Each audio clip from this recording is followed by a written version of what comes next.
All right. Welcome back, everybody. Episode 73, the Six Man Tag Podcast. Right here, YouTube, Apple, Spotify, however the hell you're watching this, listening to this. Uh, if you're not, please subscribe. Thanks. Um, very great show today. Very great guests here that we'll introduce in a sec. Uh, but as always, I'm Mike. Joining me, he's back. His tummy ache's over. Tummy He's ache's here. over. It's CJ. What's up, everybody? It's CJ. Glad to be with you guys again. My tummy ache is over. I'm ready to be back on the air, but unfortunately, I don't get to pass it along to my usual third in the line here and my usual introduction of the man of 1,001 intros, because unfortunately, he has contracted the tummy ache this week, and he's not feeling it. So unfortunately, he's not here, and that sucks. But what doesn't suck is that we have some very special guests returning to the show once again for the third time. They're pretty much going to be regulars, Yeah, at this point. Yes, The House sir. of Payne. Yes, What's up, sir. boys? Yes, sir. Yes, sir. What's going Nick on, and guys? Akeem, glad to have you back on once we got again. House him, of Payne him in back the in the gym house, baby.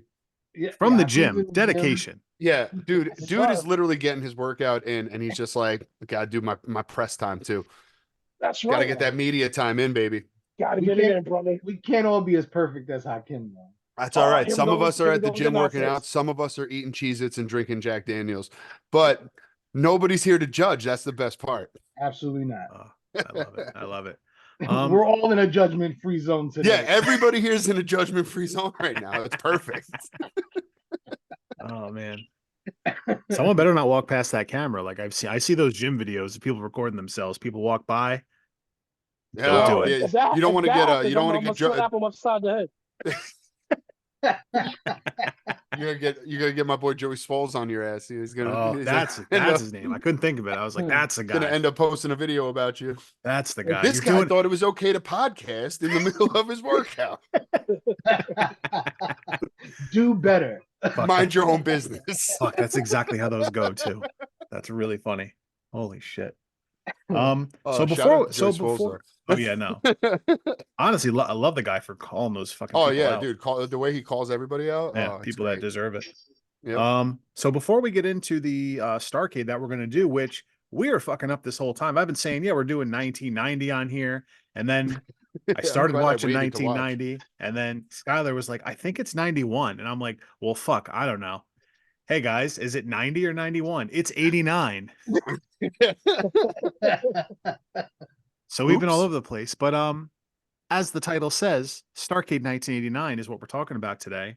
But before we get into that, CJ couldn't be here for our WrestleMania recap pod. And I knew we had a few things, but just to kind of get it out of our system, just, move on from WrestleMania, which, what we have to do as fans too.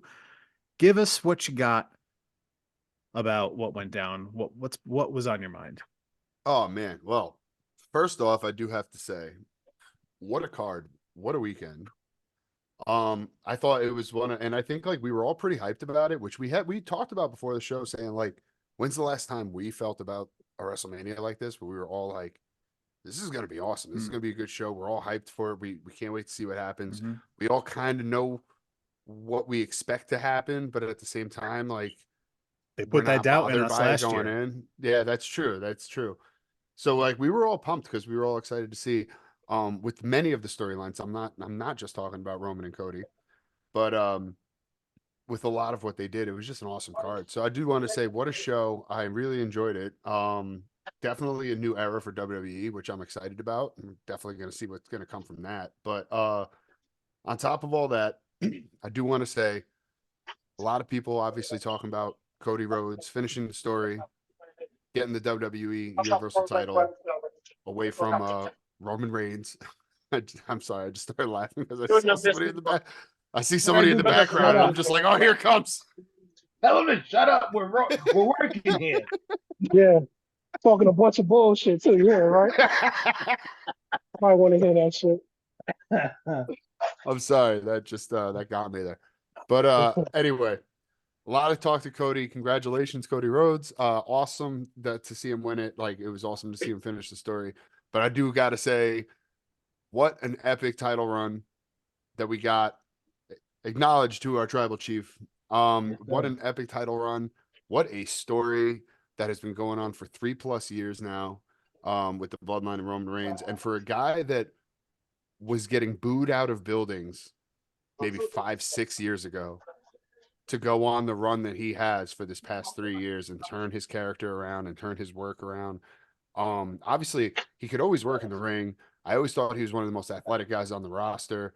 So I always thought like he had a lot of the tools, but like I think a lot of the people were upset because one, him getting the John Cena shoved down our throat treatment for a while as a babyface, and two, I think he was really held back by a lot of the WWE writers back in the day. But now we're kind of seeing how Roman really kind of got to be himself and present himself and do a lot of the stuff that he's been doing with the bloodline the past 3 years. It's been epic. A lot of the stuff I say all the time, man, the shit is cinema. Some of the stuff that they've done with the storyline over the years with Sami Zayn, Jay, Jimmy, Solo coming in, everything. So very excited to see what's going to happen with the bloodline next. Shout out to Roman Reigns, acknowledge the tribal chief. Shout out to that title reign that he had. And if it wasn't for that title reign and all the great story work that they put into Roman Reigns over the past 3 years, Cody's story wouldn't has meant as much. And that's, like, you got to look at it that way. Like, everybody was so enthralled with this story because of what it was with Roman Reigns in the bloodline for the past 3 years. There's a lot more to it than just Cody Rhodes coming back to WWE to win a title. There's a lot more to it than all that went into this. So yeah, big props Well, to WWE. it's like when you cooking and you got all the ingredients to make that perfect taste. Mhm. That's what that was. I mean, Absolutely. I feel like everybody had a part. Paul Heyman definitely had a big part of it. I feel Yeah. like if he wasn't part of it, they probably would have still been holding Roman back a little bit. I think that's what put it over the edge. All the Mhm. ingredients, all the spices together is what created a good story. I 100% agree with you. Guys, actually, I want to pass it off to you guys next. Just, I don't know. Obviously you weren't here on the show last week either. Let's get your thoughts about WrestleMania. Nick, if you want to start, what'd you think of the show overall and how it went? Overall, I thought it was a good show. Like, oftentimes being a worker in the business and all that, you kind of watch these things in a different way. You watch Oh, it yeah. to critique it, to pick it apart. WrestleMania, I allow myself to become a fan again. I don't want to think about it. I want to get lost in it. I want to enjoy it. I want to be entertained by it. And I was the biggest WrestleMania of all time. Yeah, I guess. I mean, I'm an old school Mark, so maybe not for me the biggest one, but it was definitely a great show. I can't even remember all the matches, but I know that it was a stacked card. The Rhea Ripley Becky Lynch match really stuck out. I like Rhea Ripley. I'm a mommy guy for Yeah, sure. Uh, absolutely. it's good. Unfortunate with her, she just hurt herself and has to give up the belt. Yeah, it sucks. That Cody match was good. I know a lot of people didn't like it. A lot of people said it wasn't what they thought it should be. And it's like, what do you want it to be? How much more do you want? That was You know? great. May I say shout out our friend Chris, who we were discussing prior. I think at one point one of us looked over to him. He's like, "This is the main event. You're on your phone." He's like, "Well, it always starts out slow." I'm like, "All right, bud. I'm not." I'm like, "All right, Hey, pal. My eyes are the actions right. here. It's like it's like you just got to watch the last like 5 minutes of it. It's like a basketball game. It's like it's not really exciting until Like, no, it's fucking not. Yeah, It's no, like, I enjoyed it. And again, that was one of the things that I put my phone down and I watched. I wanted to see where the story was gonna go, where they were gonna take it. Mhm. And again, I thought it was really good. The ending, of course, if the glass would have broke instead of that. that gong, that fucking place would have came apart. You know Oh, what yeah. though? Because I think it almost worked. Obviously, yes. Because like myself, I was expecting Austin there, but when you heard the gong, it like forget Still a nice it. surprise. Yeah, Forget still a it. nice. It wasn't like less than, but Yeah. if the glass breaking and The Rock, his expression, the fucking eyes, Mhm. it would have been Yeah. very nostalgic. But hey, Right. whatever. It was cool. R-Truth getting his moment in the Mhm. ladder match, dope. Not only getting the belt, but getting a pinfall in a ladder match too. And a hot tag.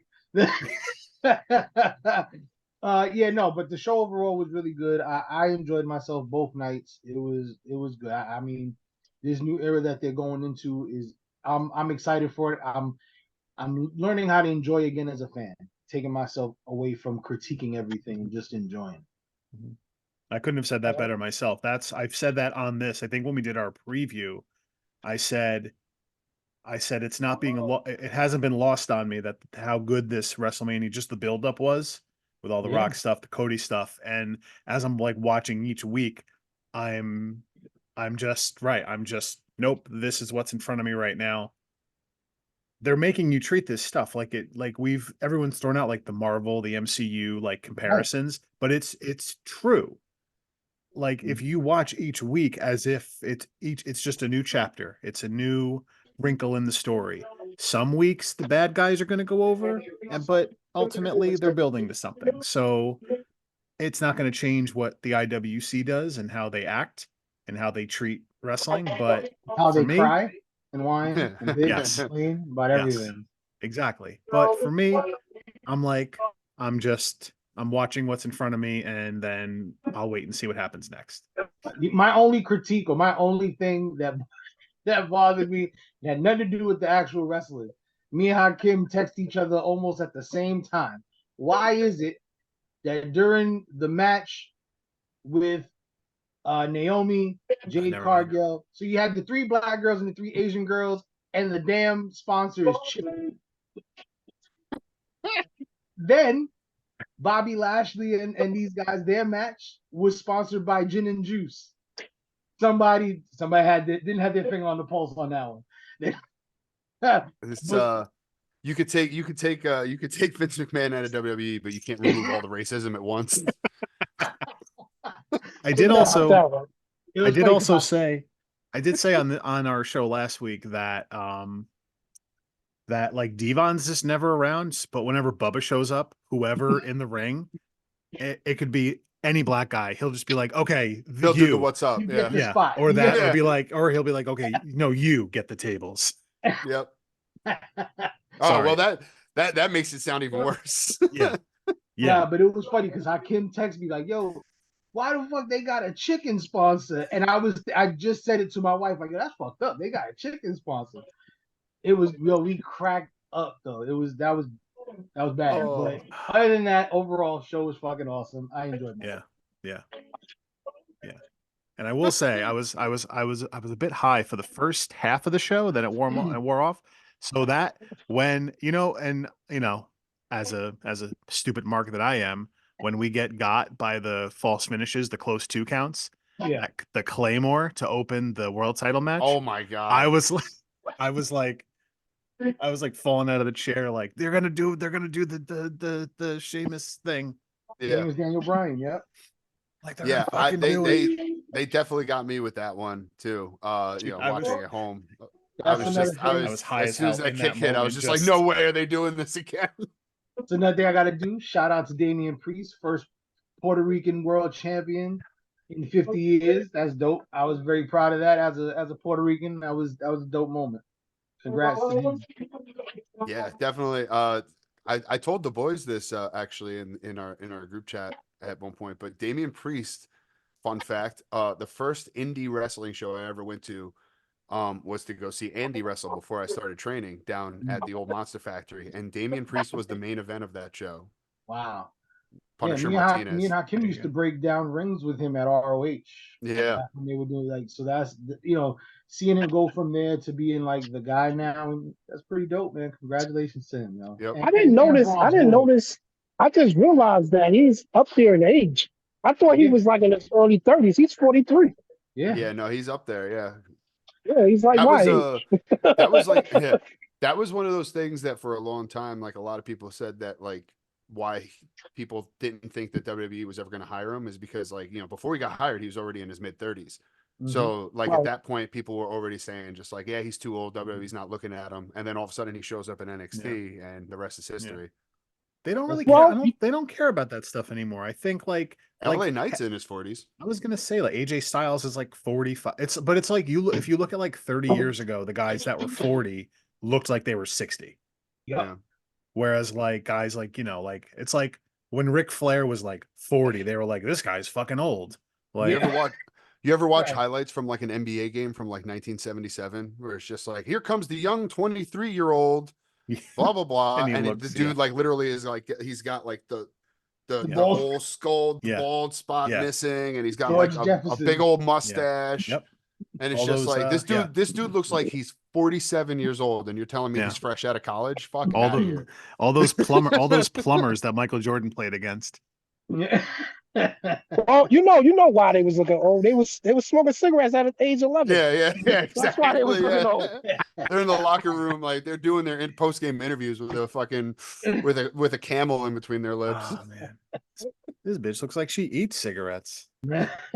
Oh my god, that is a very niche reference right there, Mike. Yep, you're welcome. I knew you'd get that. R.I.P. Patrice O'Neal. Oh man, I miss Patrice O'Neal. That dude was the man. Oh man. Anyway, Yeah. So yeah. Yeah. No. All right. Yeah. Russ. Yeah. I figured I'd let you chat about Mania for a couple of minutes. How come Before you we didn't get give into it. your critiques on WrestleMania? Yeah, what'd you give think, them. Dick? Give them. Yeah, I had to do the same thing about, Uh-oh. but it was little things that just bothered me in certain matches, like the stupid kick match between the brothers, between the Usos. I was like, I mean, come on, it was like that was a turn off to me. You know what I'm saying? Because I saw somebody we post on grew up. Twitter. Yeah, Sorry. what you say? I was gonna say I saw somebody post up on Twitter about that match, just saying I would like to apologize to the elite because of all the critiques about all the super kicks over the years. Right. I guess. Yeah, But anyway, go ahead. was that's ridiculous. That and then the what was that? The 6 man, I think it was, and it was like maybe 50 moonsaults in that damn match. Oh, Yeah, the 6 man. I think it was a 6 man. The Bobby Lashley and the Rey Street Mys- Profits. yeah. No, not No, that. not one. that one. Oh, Rey Mysterio. and Rey Andrade. Mysterio. Yes. Yes. I think each of them did 3 moonsaults apiece. That checks out. Yeah. Yeah. But other than that, it was good. It was good storytelling. Again, what happens is with a lot of guys, a lot of so-called fans, they so used to I would say the AEW with all the spot monkey type of things. So I think a lot of them couldn't appreciate the story that was being told between Cody and Roman Reigns. Because that right there was old school storytelling. And like I always say, to the young guys that's coming up, when me and Nick, when we work shows together, we doing like backstage stuff. I asked them a lot of times, I'm like, what made you fall in love with wrestling? And a lot of times when you're talking to them, it's the stories that brought them in. It's like, exactly. So why you can't interpret that into the way you work? Like, Yeah. it's just weird. I don't know. Maybe I sound like an old man, but Nobody it's just weird. It's just mean, weird sometimes. We might all be guilty of being old men, because I'll tell you something, man. That's exactly kind of how I feel about a lot about the as you said, like the spot monkeyness of it. And that was like, like when we're about to talk about a very old school pay-per-view today, right? Mhm. We're about to talk about Starrcade 89. And right off the bat, I'm going to tell you one thing before we get into the rest of the card. I'll tell you one thing it reminded me of watching that show was how I was trained to wrestle in OTW. I was trained at Old Time Wrestling. It wasn't just a name. Man, we ran cards just like this. We ran matches just like this. We wrestled just like this. This was very much the feel of how I was introduced to my training in wrestling and how I wrestled for years. So which to Akim's point is all based in storytelling, not just storytelling from long-term angles, because the show we're about to talk about isn't about long-term angles. It's about one night, right? It's a tournament. Yep. So, but you still have to tell stories within your matches. You still have to work as a storyteller throughout the night. So that way, when you get to the main event and you get to where we get to find out who the winners are for the whole tournament and the point system and all that stuff, it actually means something, right? And you get a reaction out of it. Hopefully the reaction that you're looking for, you get a pop, you get boos, whatever, you know, depending on who wins, face or heel. But which we will get to. But the whole point of all that is for guys to be in the ring telling their stories all night to make that whole show mean something. So yeah, man, I dig where you're coming from. I agree with you 100%. The stories that went into this WrestleMania, for the most part, I think they all did a very good job on, between the writers and the workers themselves. So really glad to see how like some of those payoffs went. And that Rock and Cody match was, as far as old school storytelling, was just right up my alley for sure. Oh yeah, the tag on night one. Yeah. Yeah. Well, Dude, all look of it. I'm just oh. talking about the whole storyline of the Oh, weekend. okay, okay. I'm talking about the main event with Cody and Roman. Talking Yeah, about the tag title match, or not the tag title match, but the tag team match the night before with The Rock. Like all of it that went into that weekend, with all the special guests and surprises that came out during the main event on the second night, like nothing felt out of place. Nothing felt like it didn't make any sense. right. It all felt like it was all part of the story being told. Mm-hmm. And it was great. You know, like when we had Sting and Triple H, and we had, you know, the DX versus NWO schmaz, like all that stuff felt, it was fun and it was nostalgic and it was cool seeing all those guys, but it also felt very forced and unnecessary. None of this felt like that. None of this felt like it was unnecessary to the story. All of it felt like it made sense. Yep.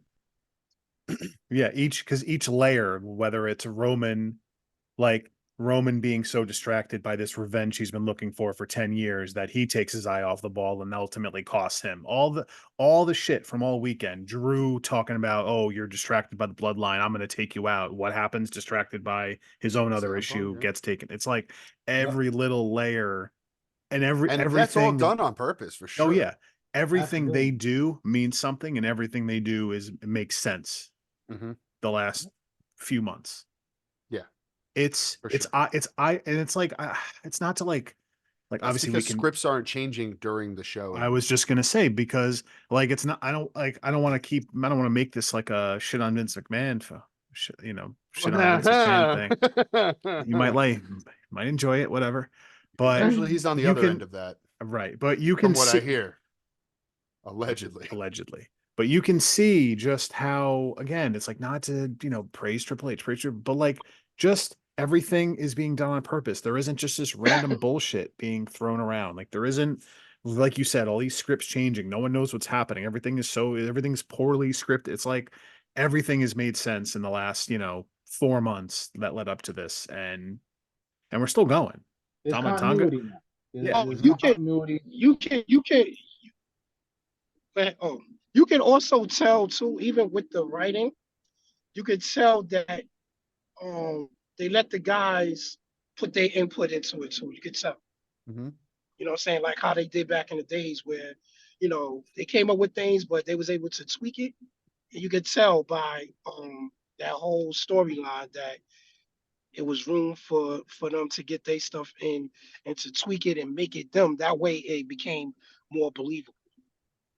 Yeah, I Yeah. think there's a lot more creative freedom nowadays. And I'm not saying that like in the sense where in WCW where guys had like complete free reign over their character, but I do think that there is a lot more space for it than there used to be in WWE now. With guys being able to kind of come up with ideas for their own character, come up with ideas for their own promos. And hey, things may get shot down, they may get tweaked, they may get changed a little bit, they may get changed a lot. But Yeah.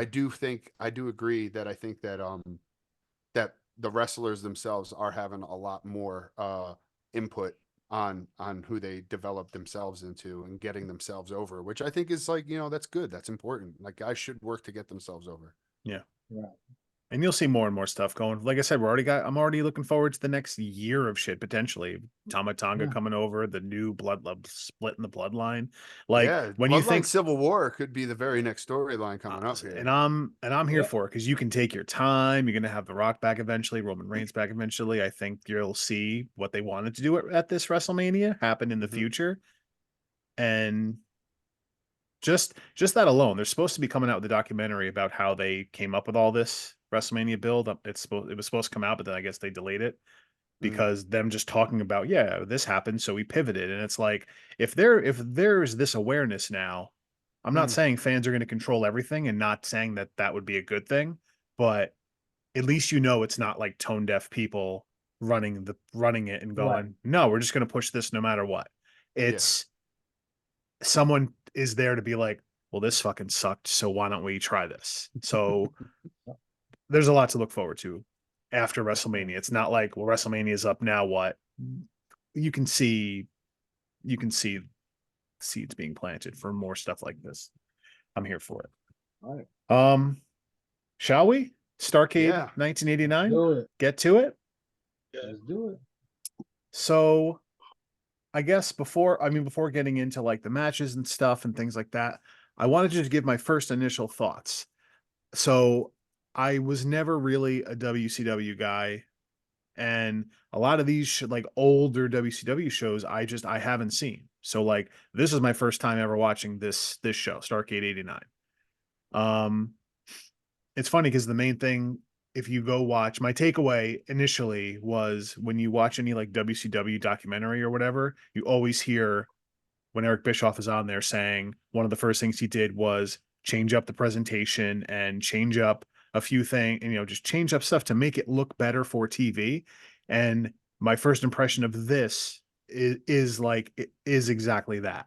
Of you can, if you not to, it's tough to compare, but it's like if you put on, WrestleMania 5 versus this show, you can see like, the difference. Like WCW, sure, like not to say they lacked, but they clearly focusing on more wrestling. They don't care about the presentation. The arena's dark. They don't really have too much of crazy lighting compared to what you'd see at WWE, Right. whatever at the time. Yeah, they had That was my first That instant takeaway. that is correct. And just like you, I watched WCW between 90 and 92. So all the early 80s stuff I still haven't seen. Okay. And even some of the Monday Night War pay-per-views, like I didn't I will watch Nitro, but I didn't really watch their pay-per-view. So it's a lot of their stuff I haven't seen. Mhm. So I'm in the same boat as you. All right. Yeah. So, and it's funny seeing like it almost, and it's like this, and Starrcade is WCW's show. It's their WrestleMania, Yep. if you will. Yes. So seeing a big show like that, and I don't know, maybe it was just the time, but it's fun. It looks very dated. I was shocked no one busted their ass going down that weird ramp with the with the with the steps. with the steps at the end. I was waiting for someone. I was about to say that setup that was a step up for them. Right. That's what, and Like that's what that was their big deal of production or their big idea of production. Let's exactly. just fucking hazard for these guys to break their neck before they even get Well, to because the ring. you had the first steps, like those steep ass steps with all the lights on it. I don't even know how you would see going down those. Then the steep, and I feel like there's a lot of indie shows, maybe not all indie, but some of them that do that like weird steep ramp. I'm just like, I'm like, did anybody test this out before setting it up? Could we maybe maybe lower it down a bit? Listen, brother, as a 300-pound man, when I see those ramps at them shows, I'm like, I don't know. Oh yeah, Can we we take learn our from sweet the time. crowd? We take our sweet time because we've done that before. Where we had to go up and then go down. We had to go up the steps. Then it was a ramp. Then we had to go down the ramp. So, so we experienced that. Dangerous time right there. Yeah, the only other comparison, because I always hear them say when they did WrestleMania at the Trump Taj Mahal or whatever, that weird entrance with like all like the step with like the uneven steps to like Mhm. get to the ring. I think that if you watch back, there some people ate shit on some of those steps. Oh yeah, I But saw a perfect trip over that. yep. Yeah, I was like, Which I knew is funny someone. considering it's Mr. Yeah, Perfect. yeah, right. Yep. He's probably like, oh fuck, my gimmick's My whole dead. gimmick is dead. He's like, oh, I better spit this fucking gum now and then throw the towel. Fuck. Let me get this back. Well, it'd be funny if it just compounded after that. Like he just misses the gum, Yeah, nothing goes right. trips on the ring apron.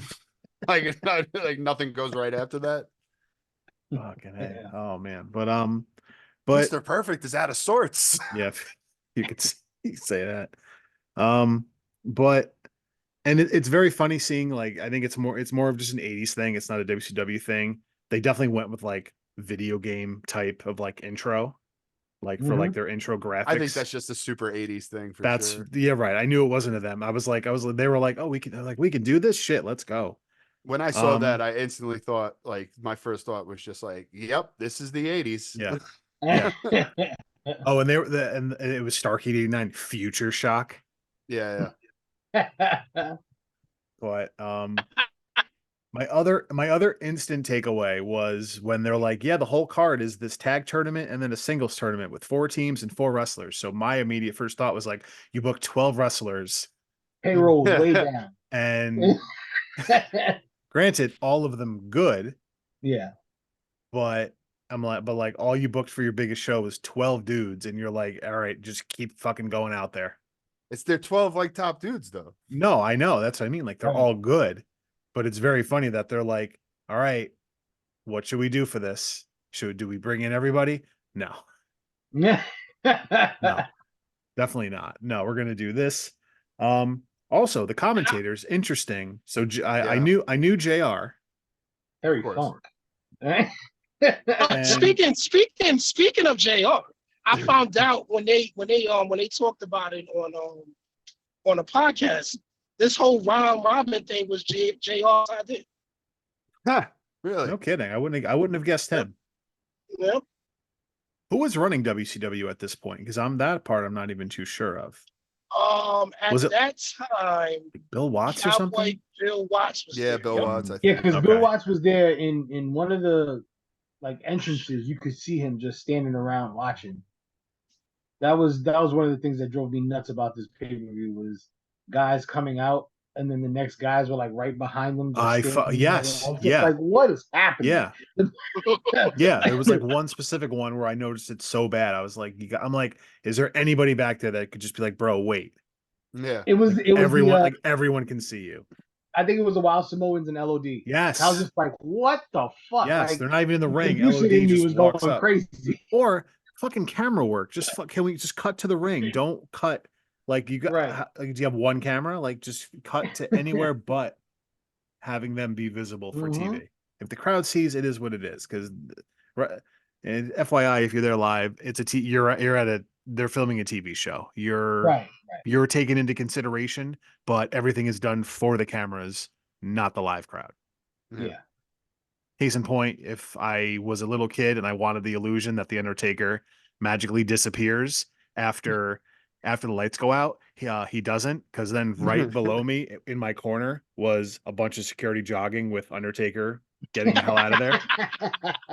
And like my first thought was just like, I'm like, not like, well, God damn it. Now, what do you mean he doesn't just disappear? Like, but I'm just like, if you're some little kid and you're like, why is the Undertaker just running?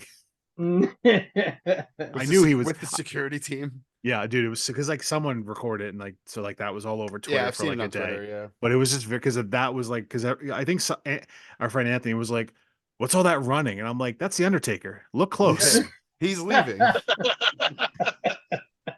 So my other adult friend that couldn't figure it out, he's like, "What is this? Why are these people running?" I'm like, Did you just call Anthony an adult? I don't know why. I don't know why I did that. He technically is. I guess technically he should have figured it. Like legally, he's an adult for sure, but I don't know, man. Insane. I don't know, T. But anyway, so let's get into this now. So all right, so you have Jim Ross, Terry Funk, and Jim Cornette as your rotating commentators for the night. Always glad to see Jim Cornette doing commentary. Jim Cornette naturally doing the commentary for the tag team matches, and then Terry Funk for the single For the matches. singles. Yeah. Is Jim I feel like Jim Ross here isn't like, we obviously know his peak of like Attitude Era JR. Yeah, That's not what this is. where he was just shitting on Triple H all the time. Yes. But I don't Damn you, Triple H! exactly. He hated Triple H. Right. I don't know if I'm just used to that, but like this to me sounds like a guy who just came from being like a football commentator or whatever he did Yep. before and stepping into wrestling with little, I mean, again, I don't know how long he's been doing this at this point, but Well, you can, at that point, it was 14 years at that point. He I was gonna started in say he's been 75. around for a while. Yeah, which is crazy. Cause like, it's like, I Yeah. know how long he's been doing it, but it's like, I don't know if, I don't even know if that's what they were going for, of this like full on sports like presentation. As I I think opposed, that's what it was. Yeah, that's Maybe- exactly what it was. And I'm sorry. Want me to go? Oh, when he came to the WWF, they wanted him to toe down that whole sportsmanship type of commentary that he was doing. That's why when you think about the Attitude Era, it changed up, because when he first came in '93, he was doing the same thing. Yep. And then that's why he got fired so many times, because they didn't really care for it. Even Undertaker at one time has said he better not talk about me being, me playing basketball. You better not fucking say it in commentary. Mhm. So it was that's what made him change up when he got to WWE. Yeah, Kevin Nash as well. Kevin Nash was like, nobody wants to hear that shit. Nobody Yeah. wants to hear that I played basketball. Yep. Talk about what I'm doing now. You Yep. know, Yeah. call the action. But yeah. it was definitely very that sports mentality, because Bill Watts was the same way. You know what Yeah. I'm saying? Bill Watts guys were Yeah. And it's not even good or bad. It's just I'm not used to this when I watch wrestling. right. I Being feel like he got as a little bit of that JR flavor towards the end in the main event, like you know, Yes. after the big win and stuff like that. You Yeah. kind of heard it in his voice. He started getting louder and more into it. Yeah. But like for sure, like that sportsman commentator presentation, I think, as we as these guys were just saying, I do believe as well. It was very intentional. It was very by design. It was just kind of like how he was supposed to do his job at the time. Yeah. You know, so I think that's just really it. and it makes sense. It's not that style of commentary is not my cup That's of tea why again.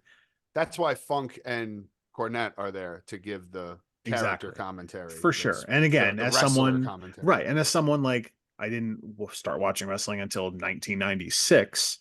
So obviously I didn't grow up with any of that. So that's why I think for me it's like again, but it's like if I watch any like a football game and I heard like wrestling style commentary, I'd be like, well, what the fuck is this? Tell me what's going on. It's like all right, I know what I'm looking for in each, and it's like when it's like, okay, like my brain's not processing it. It's not my favorite. It's still JR. It's not that it's bad. It's just not what I was expecting, I guess. Which Not what you grew up with. exactly. Right. But anyway, so this whole pay-per-view is, again, we have 4 tag teams in an Iron Man tag team tournament and then 4 singles. So for your teams, you have a Doom. Damn. True. So You have as soon as Doom popped up on my screen, that was the first thing I thought. Like I literally saw like I heard them announce Doom. I look at my screen, I see Ron Simmons in a mask, and my first thought was, damn. Like that's all I thought of. But listen, 4 awesome teams. Like you have them, you have Legion and Yeah. Doom, you have the Road Steiners. Warriors. Oh, excuse me. Legion of Doom is a WWF property. Sorry, excuse me. They say both.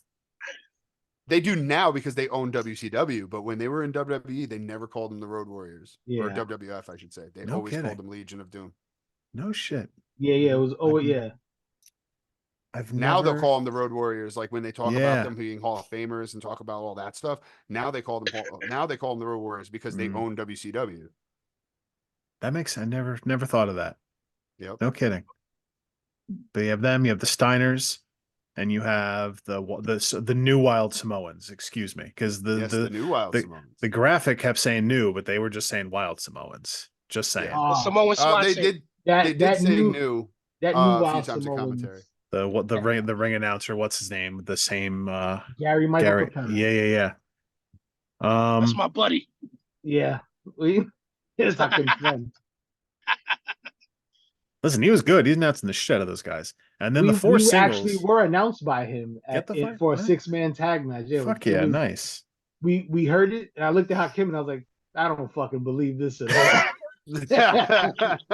Like, we've actually had, not to get off topic, but we've actually been announced by Gary Michael Capetta, Tony DeAngelis, and David Penza. The Wow. only one we're missing nice- is fucking Howard Finkel, and that'll never happen now. Yeah. Yeah. You gotta get Michael Buffer. Ooh. Yeah. That might cost a little. Just be like, you don't have to say let's get ready to rumble. That costs too much money. Can you just say? Yeah. Could you just can call you our ju- names? Can you just say our names? But yeah. I'm gonna say that's a solid list of ring announcers there. The ECD, Tony Dan's the ECW, and then Penzer WCW. God damn, it's good shit. Crazy.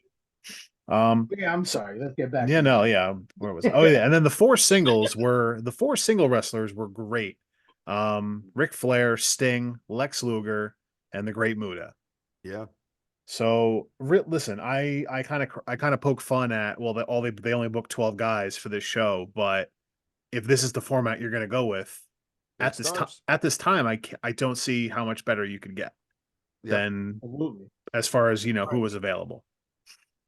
I know they were saying the Sky. I don't even know who else was in the Skyscrapers with Sid Vicious and Dan Spivey. Oh, see, I wasn't gonna guess that. They said he's injured, and then I just go back to all like the Bruce Pritchard podcasts, softball season jokes. So I'll just roll with that.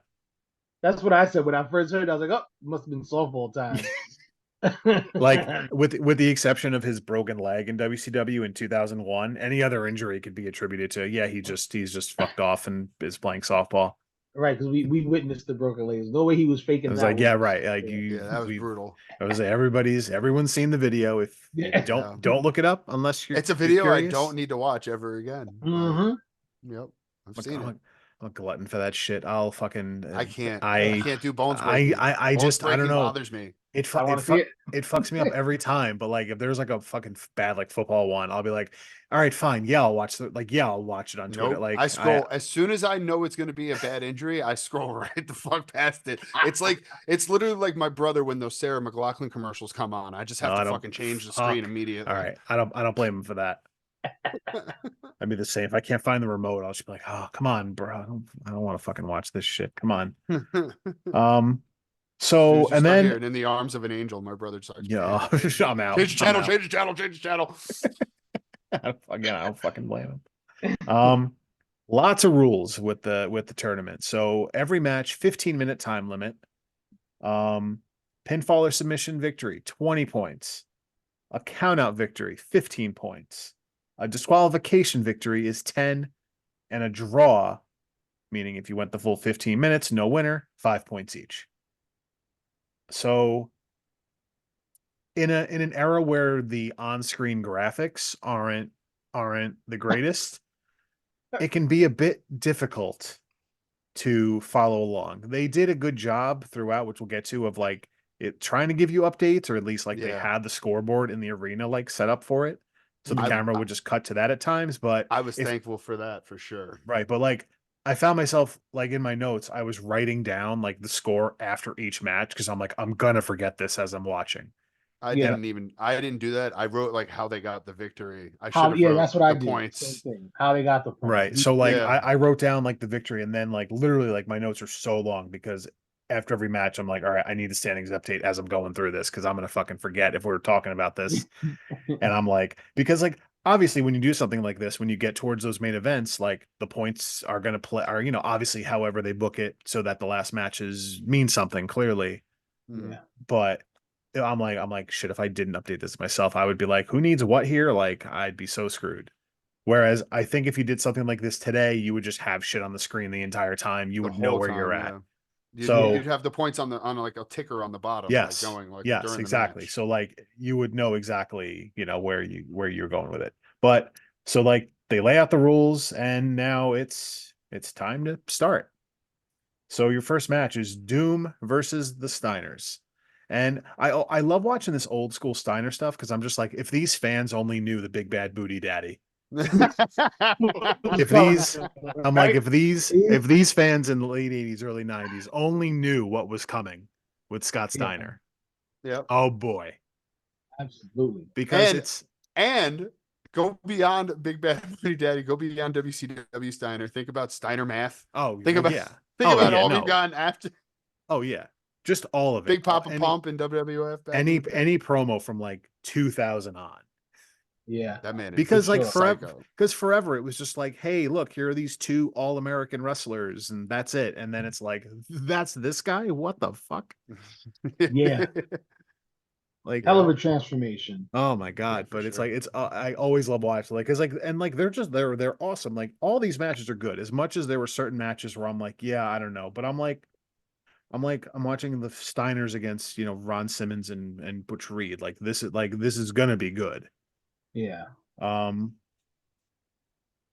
Oh yeah, and of course my one note was the ramp of death with the steps at the end. I'm waiting. I'm like I'm going to wait for someone to fall up or down this thing. Watching the steps the whole show.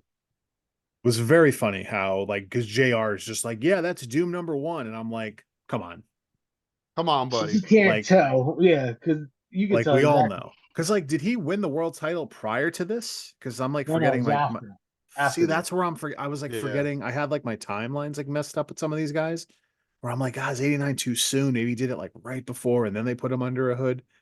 Nah, It's he did it just right after. It was what 92, I think, right? okay. Yeah, 92.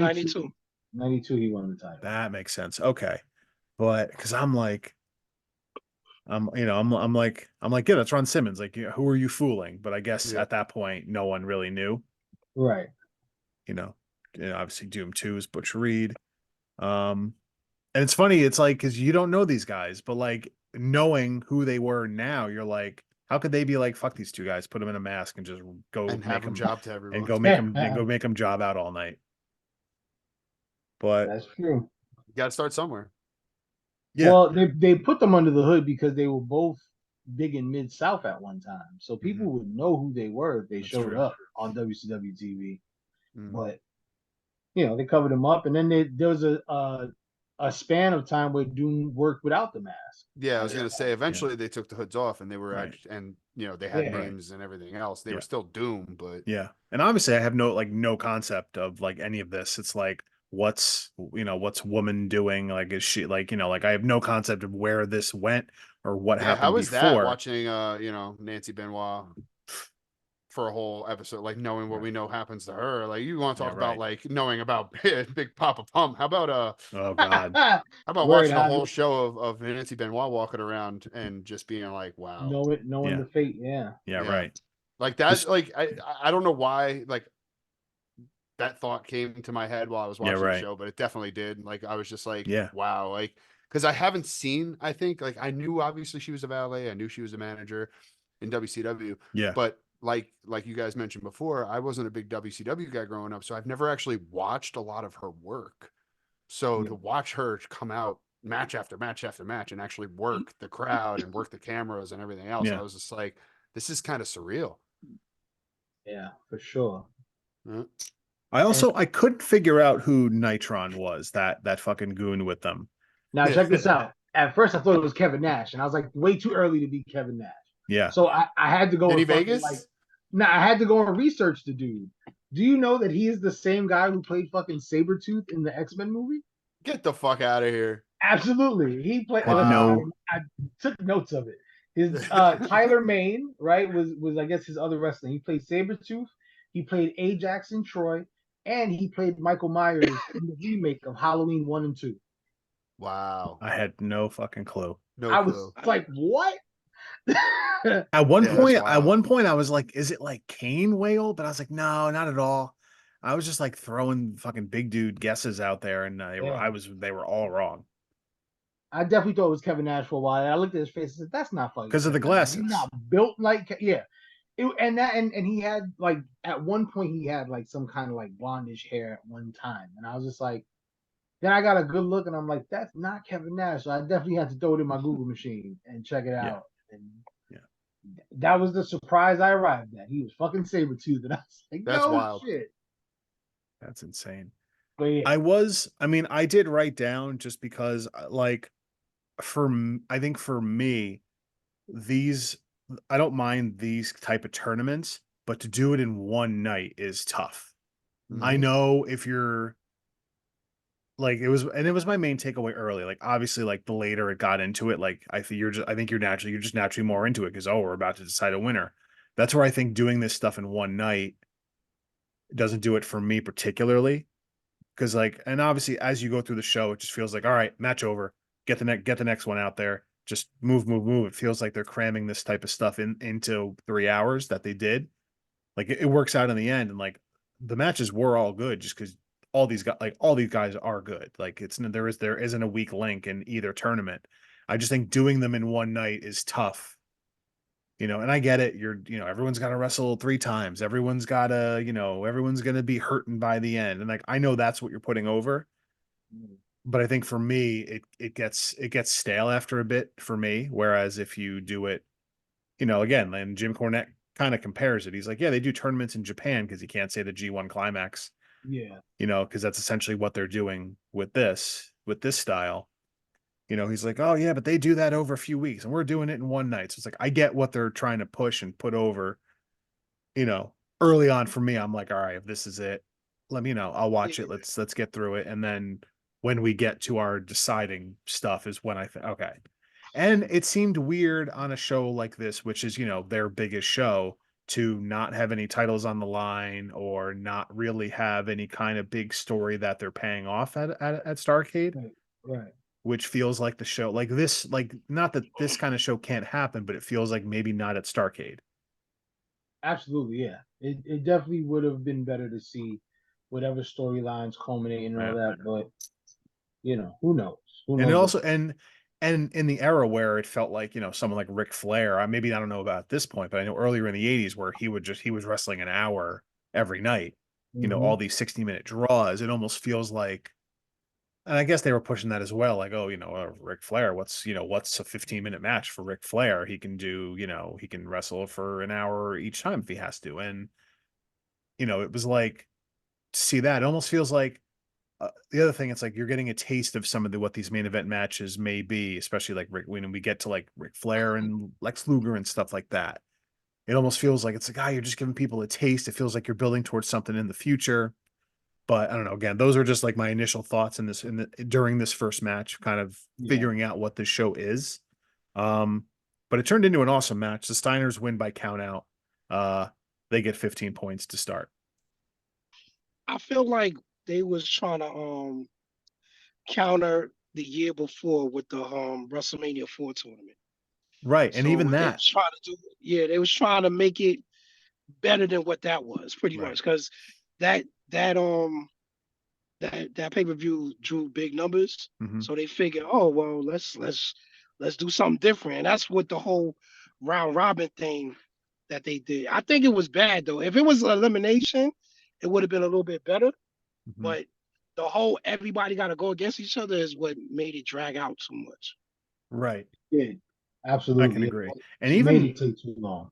yeah, and even WrestleMania 4 for me doesn't even hold up as well as I think it should. Like I've watched it before, and then I think again, maybe when I was like a little kid and I used to go to Blockbuster and rent all the old Hmm. VHS shows, and like I remember watching WrestleMania 4 and being excited about, oh wow, a one-night tournament, and then I can go back and watch it now and I'll be like, yeah, this is too much. I don't want to watch it. Let me just skip to Macho Man winning the title here. Yeah, I felt Yeah, like there because was 42 matches in that show. Yeah. all of the matches was like house show matches. That's Yep. what it was. Mhm. If everybody in that tournament had like some type of feud or something like that, it would have been a little bit better. But Yeah. it was No just a house show stories. match. Yeah, Yeah, it was there's no no stories stories. involved. Right. Mhm. That's where I feel about this. But let's keep going through. So the standings after one match in the tag tournament are: the Steiners have 15, they're in the lead. Everybody else 0. Yeah. So it's easy to keep track to start. Um, Just to say about that first match, them Steiner clotheslines, them Steiner lines, whoo, whoo, them shits were vicious, bro. Every time they got hit, I would clutch like, damn. I know they were feeling that shit because that oh, he was killing them with those. but yeah, by the end they were be like, buddy, please. I can't do this anymore. And Please it's like stop. the Please more stop. tired they got through the night, the harder they got.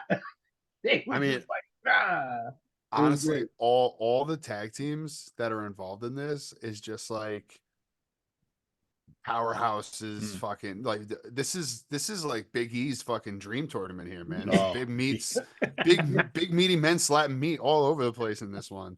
Nah, but like yeah, all four teams are just like these monster teams with these big moves and these, which that's what wrestling was back in those days. Everybody was just like some fucking juiced out roidhead.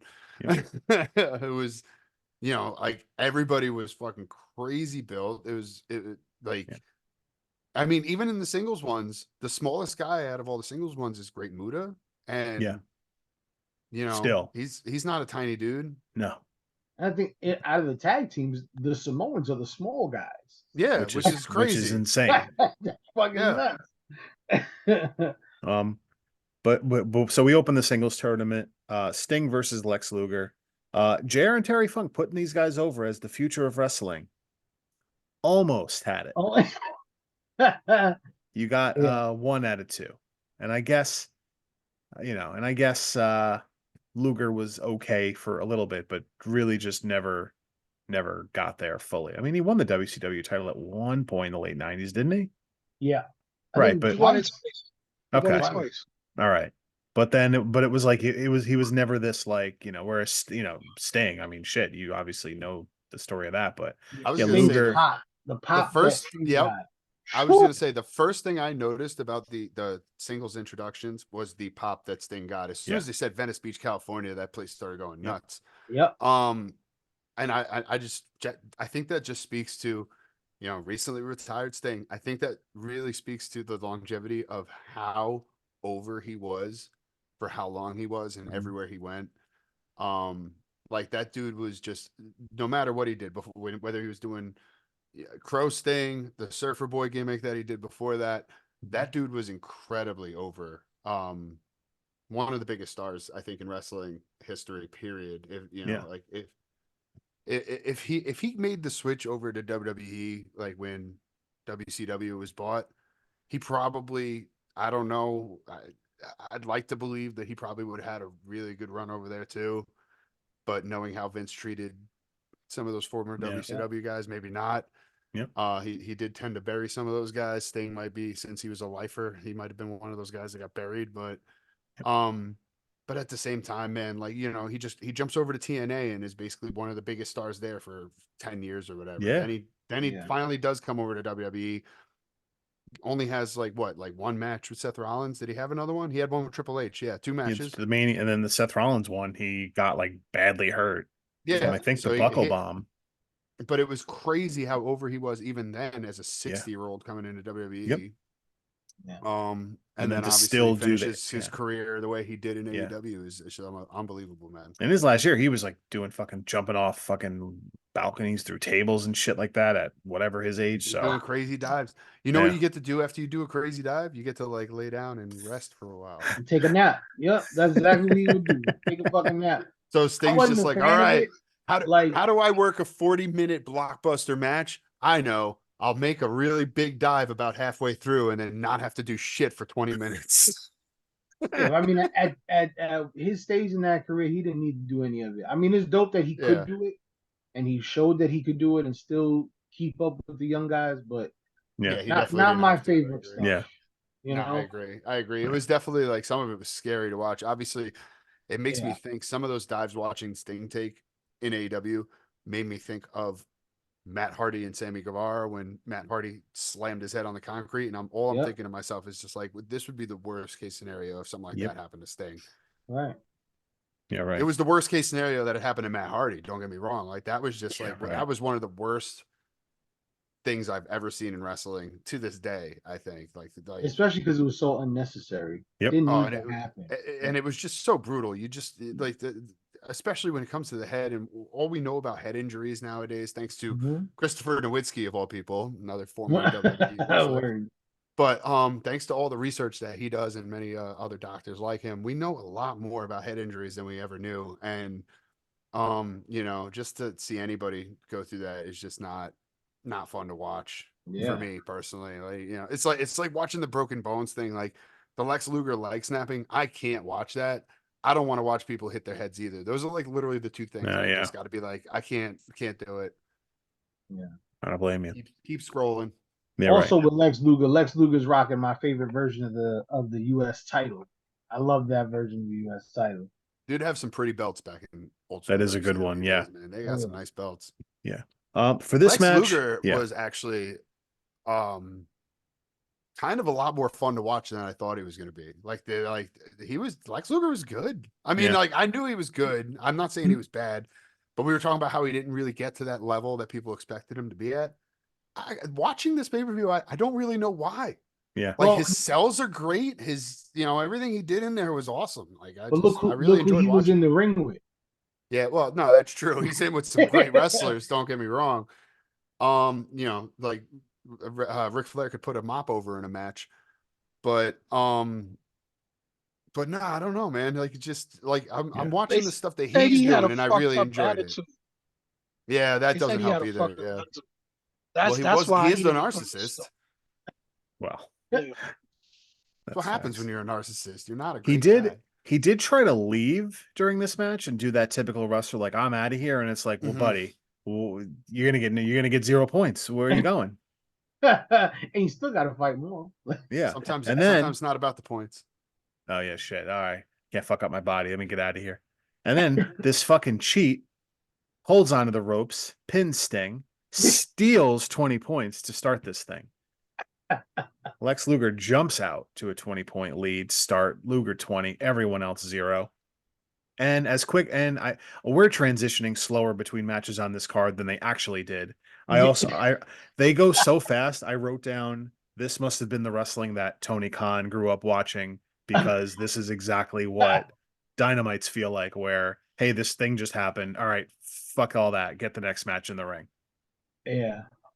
This thing just I mean, happened. Well, they then were it's over, and we Yeah. need to move on. We need to cut to something else. Literally, I guarantee, like, I would love to see just like a hard cam footage of them being like, get the fuck out of here. Get the fuck out of this ring. I don't care if you're hurting. Get to the back. We got more motherfuckers that got to come in here. Doom got fucked with the draw because they have to wrestle their second match on the third match of the card. Yeah, that was wild. I thought the same thing. I was just like, that seems a little crazy to me. I was like, they just got the shit kicked out of them by the Steiners. Now they got to go in there against the Legion of Doom. I put the same thing in my notes. Poor Doom. I was like, now they got to get the shit They're kicked not the out of Legion them. of Doom. They're the Road Warriors. Yeah, and I wrote LOD 6,000 times in these notes. So That's not the team. They're the Road Warriors. I'm gonna fuck it up every time. I'm gonna correct you every time. That's fine. Maybe I'll get If it right. Paul by the end. Ellering is there, they're the fucking Road Warriors. I feel like Paul Ellering should be like 90, and he's still like managing today. Like, Yeah. I'm just like, I feel like I don't know. It's like, because I feel like you would think of like a manager then as like, oh, it's this like 50-year-old dude. Now, 35 years later, he's still here, looks the same. Yeah. Like, I feel like the guy didn't age. And it's funny, in this match, the Hawk sold the shit out of. There's a corner spot where he hits his shoulder on the corner and he just flies outside the ring. I was just like, oh, Road Warriors came to work today. Yeah. He always did that though. Nah, that was his spot. He always did that. Yeah, That the Road was- Warriors are awesome, dude. Yeah. And even in the match before with Sting and Luger, when Sting goes for the Stinger splash by the ropes and Luger just fucking moves out of the way. He flips over the top rope out. Those were the surprising things because these motherfuckers are moving. Yeah. Mm-hmm. But so the Road Warriors That's right. defeat Doom. Like at this point, Doom's done. 2 matches, you got 0, you're done.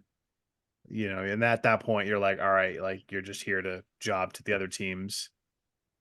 But it makes me want, and that's where I'm like, well, what are they doing with this team? They're just jobbing out on Starrcade. Obviously, I don't even know what the fuck the week show was at this point. Was it just like Saturday night? Like I don't even know what the week to They week had was. a whole bunch of shit. It was I know. WCW Pro, and then there was Saturday night. Then there was main event. They had a whole bunch of shit going on. Granted, I couldn't answer the same question for you for WWF at this point because they had like Superstars, Wrestling Challenge, the occasional Saturday Night Main Event. So like, I don't even know what the fuck was their actual week-to-week show at a certain point with that. So same That was difference. before. This is still before Raw, right? Raw started in what? Yeah, 90, 93. So this was 93? prime time wrestling was there. Okay, right. But it's even like, that wasn't a live show. Those were just all Yeah. taped different segments and shit from different. right. Very matches. funny. People bitch about TV tapings now, where if you went to one back in the day, you had to watch like 100 fucking job matches, Yep. and then like Hulk Hogan Yep. would wrestle the dark match at the end of the night to send you home happy, but you're just exhausted sitting there for like 4 or 5 hours as they tape a month of TV. They So used to do a lot of that at the Civic Center, right in Poughkeepsie. I know. They would tape like 4 weeks of fucking TV right there. Yeah. Right. Because I did like a whole watch when the network first came out like 10 years ago. I was like, I'm gonna watch Raw from the beginning because I can now. That's And like I'm- the story I knew of a story of George the Animal Steel. You know, he was a school teacher. That was his day job, and he would go wrestle and do all the tapings, and then still teach like high school. And It's students crazy. would constantly say something to him. They'd be like, "Hey, are you like George the Animal Steel on TV? Like, are you like a wrestler?" And he would no sell it. He would always no sell it. He'd be like, "I don't know why people keep saying this to me. Like, I don't understand."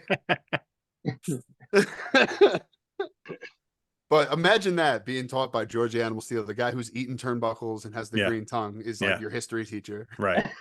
Crazy. Crazy. That is pretty dope. Our standings after the second tag team match are the Road Warriors with 20, the Steiners with 15, the Wild Samoans, who they haven't even fucking wrestled yet, are at 0, and Doom 2 matches in at 0. Yeah. So weird draw. Right into it. Great Muta versus Ric Flair. Undefeated Great Muta. Well, still. see, Yeah. this was the point I made. They made a big deal to hype him up as undefeated, and then this was like a weirdly short match, and Flair wins. So hey, this guy's undefeated, but he's going to job out tonight to everybody. Yeah.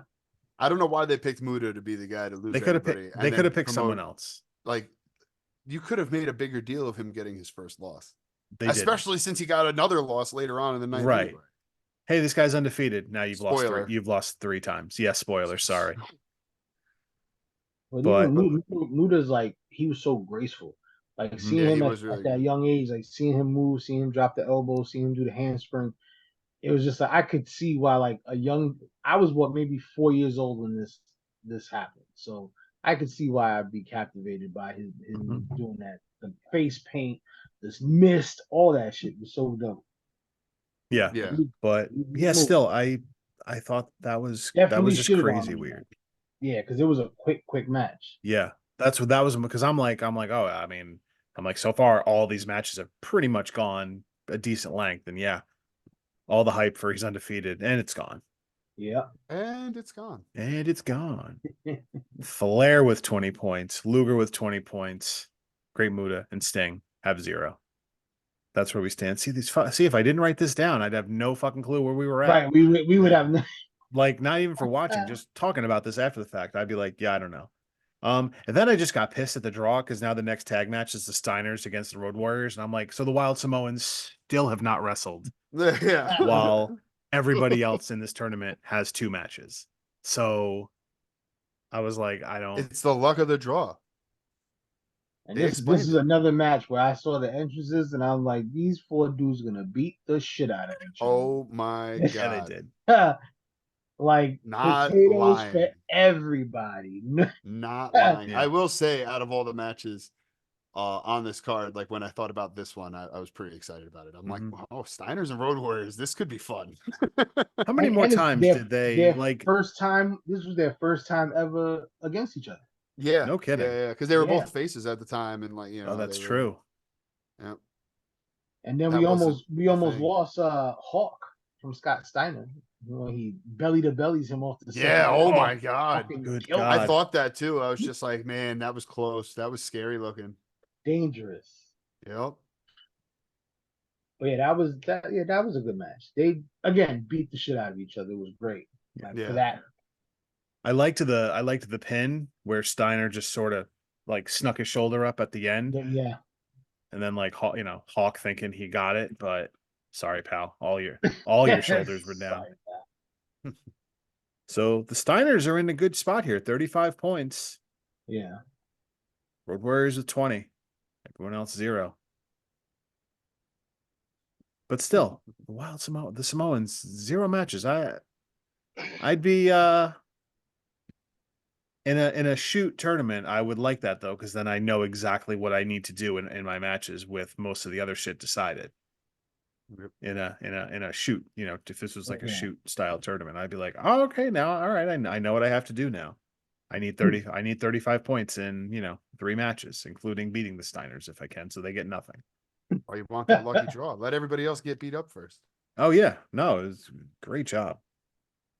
All I wrote for Sting versus Great Muta was fuck Great Muta, basically.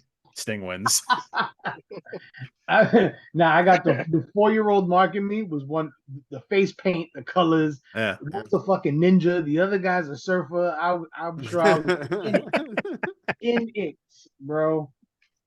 But yeah, I'm trying to think. The psychology was good. What I liked as far as with Muda was he would spit the mist, then put his fingers in his mouth, and then go rake the eyes. You still getting the effect of the mist in the eye if just you're gonna smart. take your line there. It's just smart. Yeah, it was good. I popped for that. I was like, see, that's cool shit. Yeah, really just messes, fucks with your opponents. Before we move on, because I don't even know how far into this we are, about an hour. Have to promote, if you're listening to this, next Friday. Yes. Friday, April 26th, Coliseum Pro Wrestling is in the Elks Lodge in West Haven, Connecticut. Opportunity for Success 3, going to be a great show. Yep, we got Fly 9 Noriega defending his title for the first time against PJ Savage from New York. That's gonna be crazy. PJ is one of the top guys out of New York right now, and Fly 9 has been really cooking up here. He's had his last match with Hunter Tarka was crazy. They beat the hell out of each other with stop signs, and you can go on YouTube Coliseum Pro Wrestling and you can check that out. We also have for the first time Jorge Santi, the Inner City King, going against La Crema, Tony Leenda. That's going to be great. That's sponsored by New Age Wrestling. We have our brother here, Michael's going to be a special guest commentator for yeah, a match or two. Maybe host some interviews and stuff. I like it. Yeah, we got a bunch of stuff. Championship celebration from the new Strong Will champion Louis Leon. Yeah, man, there's so much stuff, so much more stuff. Show starts at 7:30. Doors open at 7. Tickets will be available at the door. Tickets are $20, and if you're an Elks member or you're a kid under 12, it's $10. So come on out, check out the show. It's gonna be great. It's a great deal. $20. Yes. I wish I could be there, but I'm not on the East I wish you Coast, could be there too, man. We got to get all the guys together. Yeah, that'd be fucking wild. That'd be. We have to go to Vegas. That's what we got to do. We gotta go to. There's got to be something out there. There's Gotta definitely stuff out here, man. It's funny, man. I know. We brought this up. I think last time that we had you guys on the show, I was talking about. I'm not even sure what's out here, and you guys actually talked to me about some promotions that you knew were out here. And then it's funny, as I was driving down, I was down towards the strip one day, sometime after that conversation, and I saw that they were. I can't remember who it is now, but they were doing a show at the Palms Hotel. Actually, they had FSW. Yep. I guess they do shows at the Palms. So I saw they had that on their big neon sign outside, and I was just like, oh shit, there we go. Now I know where to see them. I'm gonna have to go check one of those shows out. So I haven't been yet, but I'm gonna try and check it out. How far are you from there? Like from the Palms, about 15-20 minutes. Oh shit. Oh, okay. Yeah, I'm like, we gotta go out. Vegas is a city, man, but it's not a big city. It's not hard to get down to the strip. Like it takes me about like 20 minutes to get down to the strip, probably. Longer if it's like depending on what part of the day with traffic. There's definitely a big rush hour thing that happens out here. But Jackie Chan, big fan. But most of the time, like I don't have to hit the highway or nothing. I could literally just drive down, Flamingo all the way down to the strip. So, Oh, and it'll take awesome. about like 25 minutes because you hit all the lights. That makes But sense. it's not that bad. Like Yeah, check it everything out. around here is within a very easily drivable distance. Like anything, not only that, but like the whole city, it's like it's almost like every 10 blocks gets their own Walmart, their own McDonald's, their own whatever fucking auto care places, like it's literally like you just see all the same stores built every 10 blocks. So it's just anything I need. That sounds like Maryland. Oh yeah. Yeah. I haven't really been. I've just driven through Maryland. I don't know, Bro, man. the amount of fucking food in Maryland Yeah. is great. Like it's like you said, every couple miles, it's the same shit over and over. It just Yeah. repeats. KFC, Popeyes, whatever, All of it. Yep. Hop, all that shit, all in one. A It's lot of hilarious. Jack in the Boxes out here, which I'm not a fan of. I No. gotta say, No, not not good. stuff, but it's not good. No. I never had it till I moved out here. I had it like I think twice, and after the second time, I was just like, yeah, I think I'm done with these guys. It's just whatever. Just go to In-N-Out while you're out there. In-N-Out's fucking. In-N-Out's good. People shit on it, but I won't tolerate it. Like it's can't a shit good on burger. In-N-Out. Like people are like, well, it's not even that good. It's like just That's a lie. Just shut up. It's a good burger. Just shut up. I mean, Like, Five Guys is pretty good too, but like they're so Five Guys. expensive. Hakim, don't even start. Uh-oh. I took Hakim to Five What I Guys. said? I took Hakim to Five Guys one time, and this guy had the audacity to order a goddamn burger wrapped in lettuce. And I just looked at him with so much disgust. What is that? The garden one? That's the garden burger or something? I don't Yeah. know. And then he gonna look at me and go, "Burger's not that good. You didn't have a burger. You had meat between two fucking pieces of grass. That's not." Listen, I didn't good. know that they was going to serve it to me like that. I asked for what I asked for. I think I asked for You asked for a regular burger, and then they were like, "Oh, we have lettuce wrap," and you were like, "Oh, really?" It was that health. oh, that's how it went down. Yes, it was disgusting. I don't ever want to see it again. Like I want to know what employee this was. If they saw you guys walk in and went, he wants one of these guys is gonna want the lettuce wrapped burger.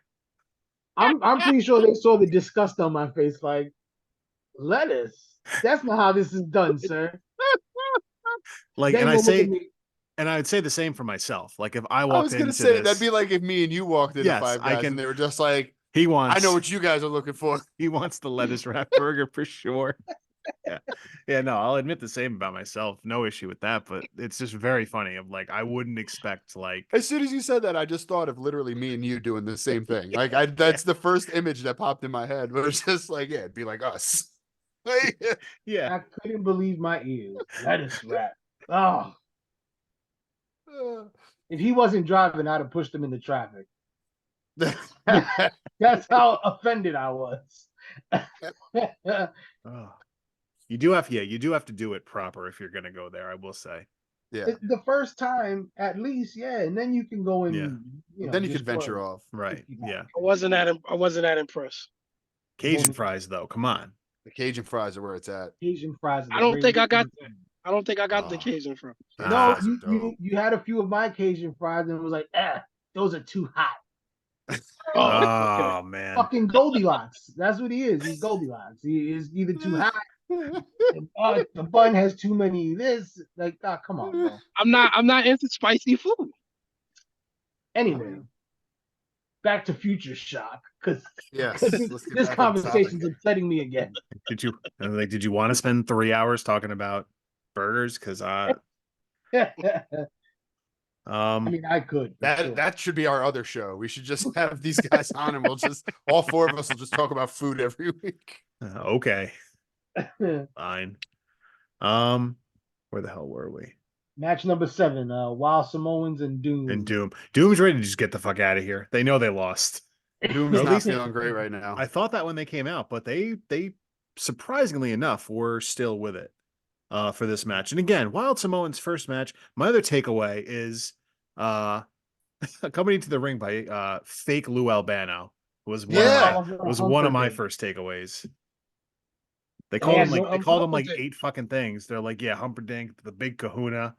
Big kahuna. I'm And just Norman the lunatic is handing out candy as Santa Claus.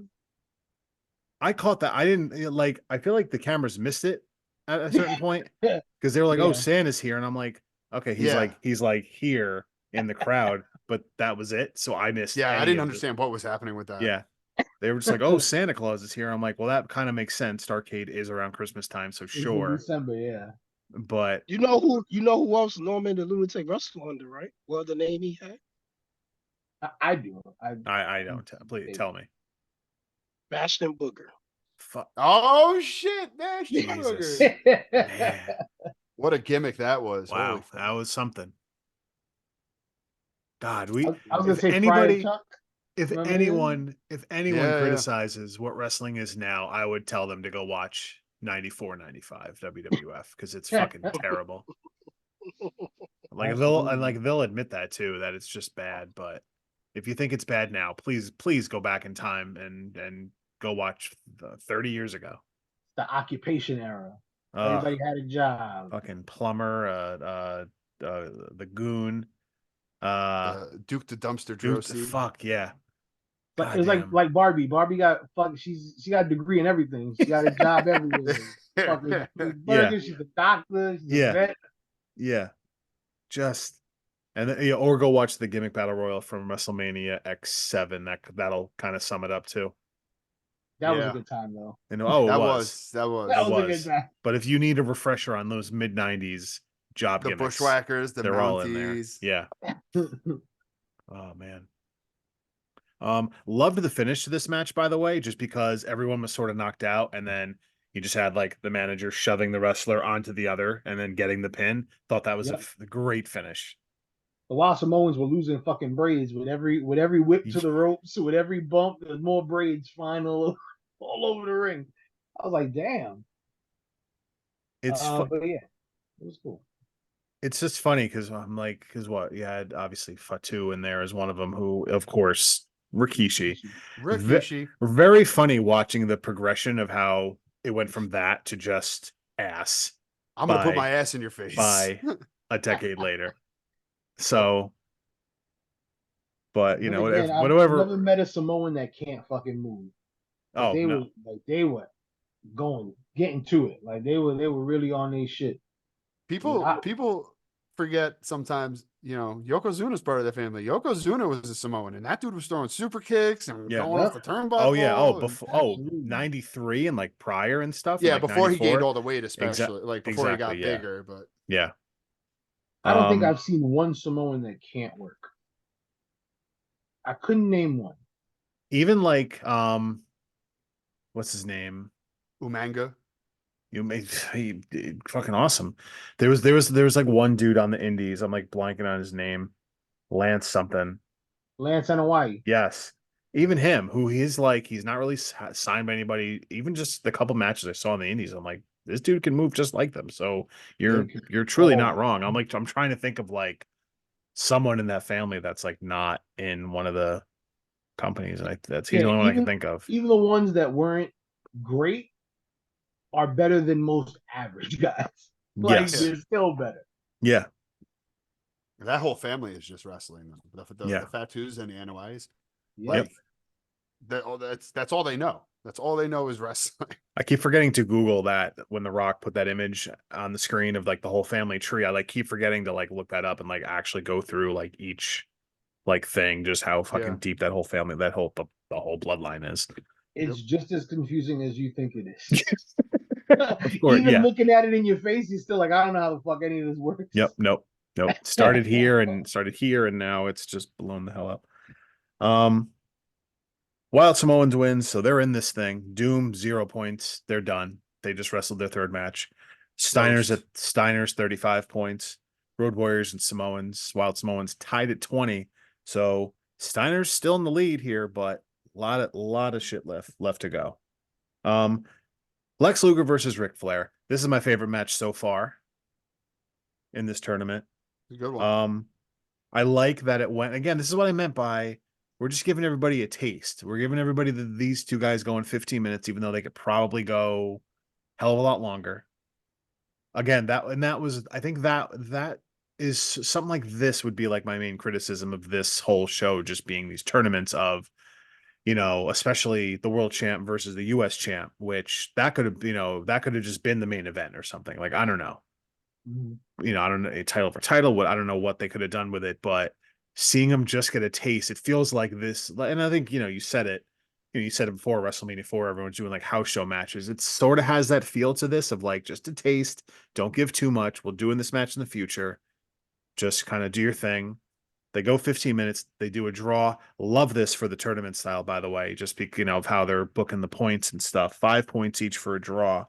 So now you have Flair and Luger at 25, Sting at 20, Great Muta with 0 still, sadly, which he's pretty much done at this point with just 1 match left.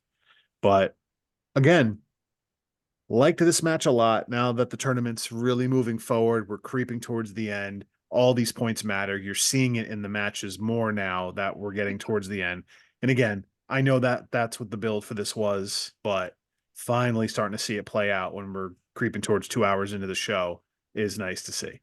Yeah. Not to say the first is filler, there's still good stuff, but we did all that to get here. As we're getting into some of these final matches now. What do we have? We have a couple left here. Yep. The next match pissed me off.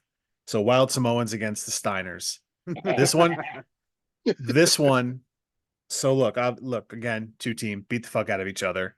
This one pisses me off. An over the top rope disqualification. Now, Bill Watts era. That used to be a rule. I know. Show me the rule, ref. But and it's funny because it like took the ref a minute, and then he's finally like, "Oh fuck, DQ." Oh, he missed it completely. Yeah, They had to tell him like, "Hey, you were supposed to ring the bell at that point." Yep. Because then it happens randomly, and then JR's like, "Oh, over the top rope," and I'm like I knew that was a thing, and I completely forgot. And again, only from like watching documentaries, but like, what was the purpose of that? Well, if To Bill get the Watts scoring explains system right. it, Bill Watts explained it as some way that guys can cheat more and you have to distract the referee. It's the same thing like you couldn't come off the top rope with a move. That makes sense. Something else that heels had so they could cheat, or baby faces had so they can, it would cost the matches. I think it's a stupid rule overall. It just didn't make any fucking sense. Right, because it's like I feel like guys, it's not like it wasn't this like forbidden thing in the 80s. Right. Of like throwing someone over that. If anything else, it's probably one of the cooler things you'd see back then. Obviously, like before we evolved into the high flying shit we have that didn't really come around, at least in the US till the 90s. But you still see, like I said, like could you imagine if they were like, in WWF like, yeah, Macho Man, you're disqualified if you do that elbow off the top rope. All right. Like it sounds silly when you play it like that. So for this match to end like that, now to have like points on like a DQ, especially where it goes against the baby faces like this, worked perfectly. Because again, for the standings, the Samoans get the 10 points for the DQ win. That's where this is also hard to follow. Having count out and DQ as different points was like weird, but it is what it is. So they get 10, Steiners at 35, Samoans at 30, the Road Warriors at 20, Doom still 0. They can't get any points. And even though they try to cover it up with the replay, like, oh, in the replay, look, the referee saw it, and it was kind of him out of the corner of his eye. The corner of his eye, and he's clearly dealing with the other 2 people in the match here, and he's just fucking focused on this. Oh my god! Yeah, that's WCW for you, man. Again, moving straight on, Lex Luger versus Great Muta. Loved the Lex Luger sell all the way. I thought for sure he was going to fall down that ramp just to sell the leg that he couldn't walk. That's what I was saying, man. Luger was very entertaining this whole card. Yeah. The way he sold, the way he sold from the figure 4 from Ric Flair. He was really selling that. No, he was great. And I feel like so. And I guess I didn't hate this specific one because Great Muta maybe is like, you know what, fuck all this, missed. Yeah. Yeah. Got to just get gonna- your shit in, pal. Yeah. Yeah. So he just did it, took the DQ, left. He wasn't Literally, gonna win, so what the fuck? right. He literally just missed, gone to the back. See you later. I'm fucking out of here. Yep. But again, big fan of, and it's a great setup because Luger's in the lead going into the final singles match. Luger at 35, Flair at 25, Sting at 20. I wrote Doom because I wrote Doom 10 other times, even though that's clearly wrong. That should be Great Muta in my notes with 0. Even though either one of Doom could have been in this singles tournament and probably held their own. But anyway. But we're fine. So now we're finally into the 2 main events, if you want to call it that.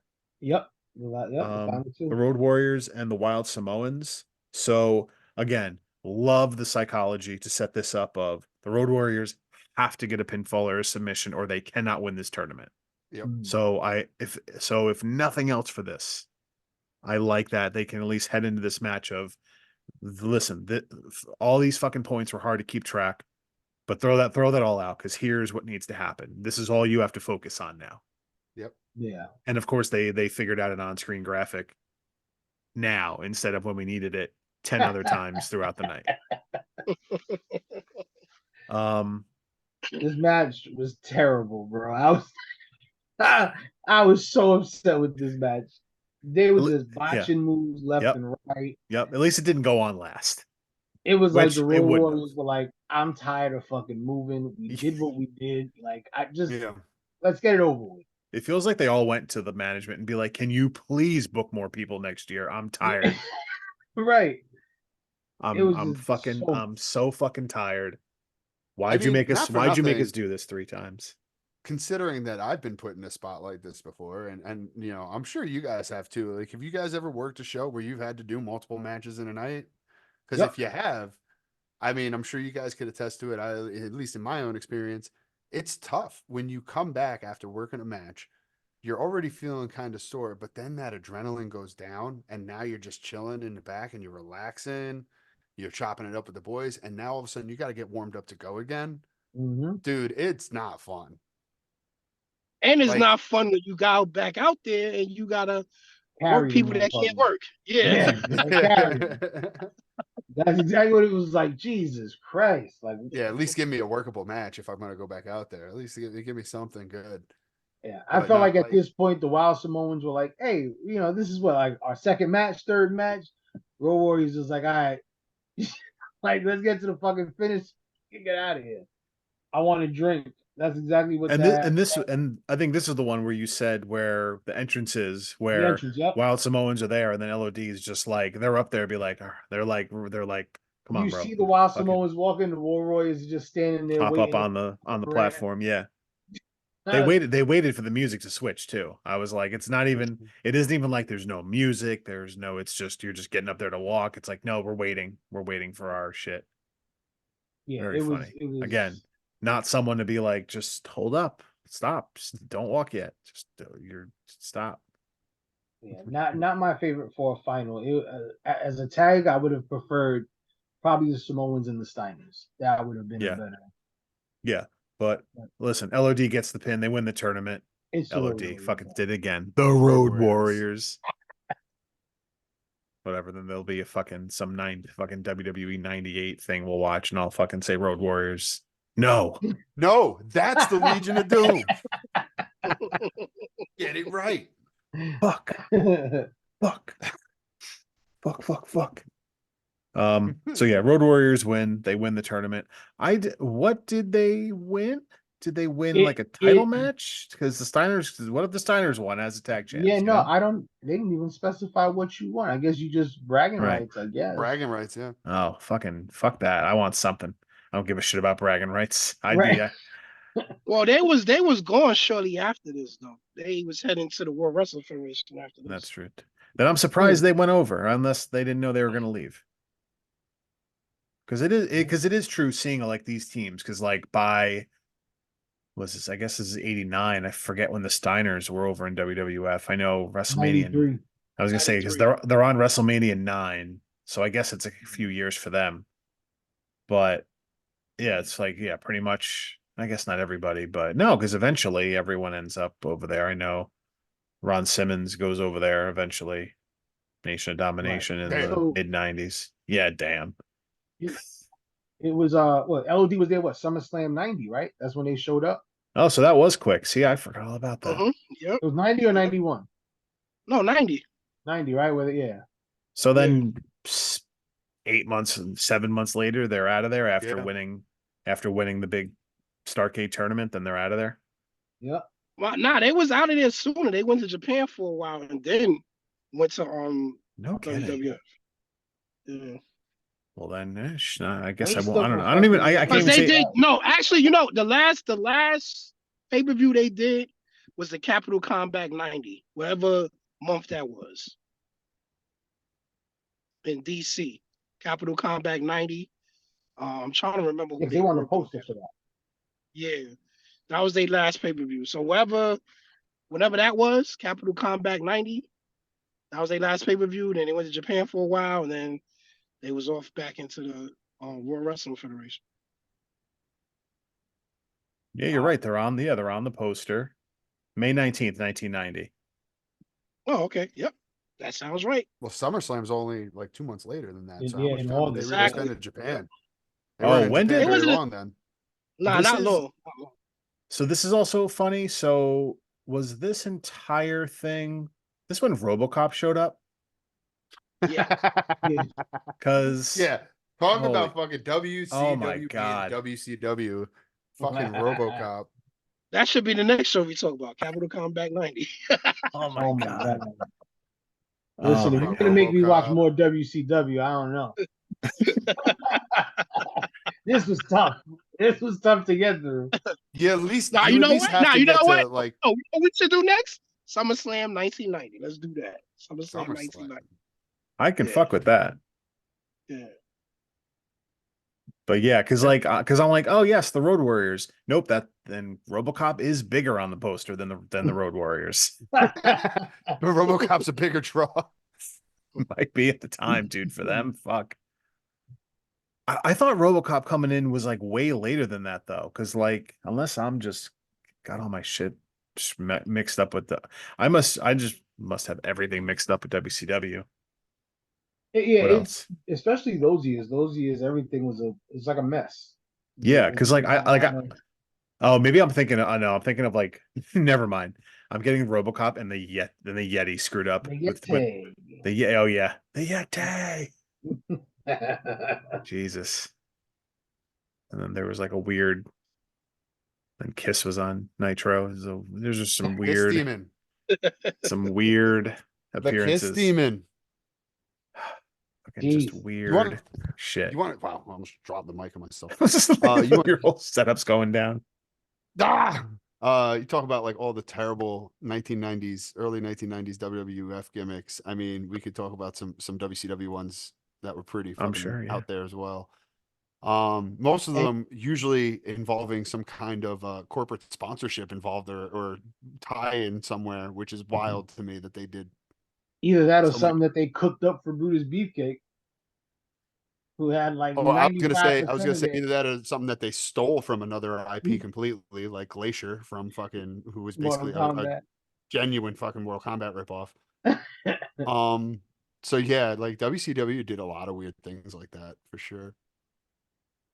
I mean, you got Just- Tugboat.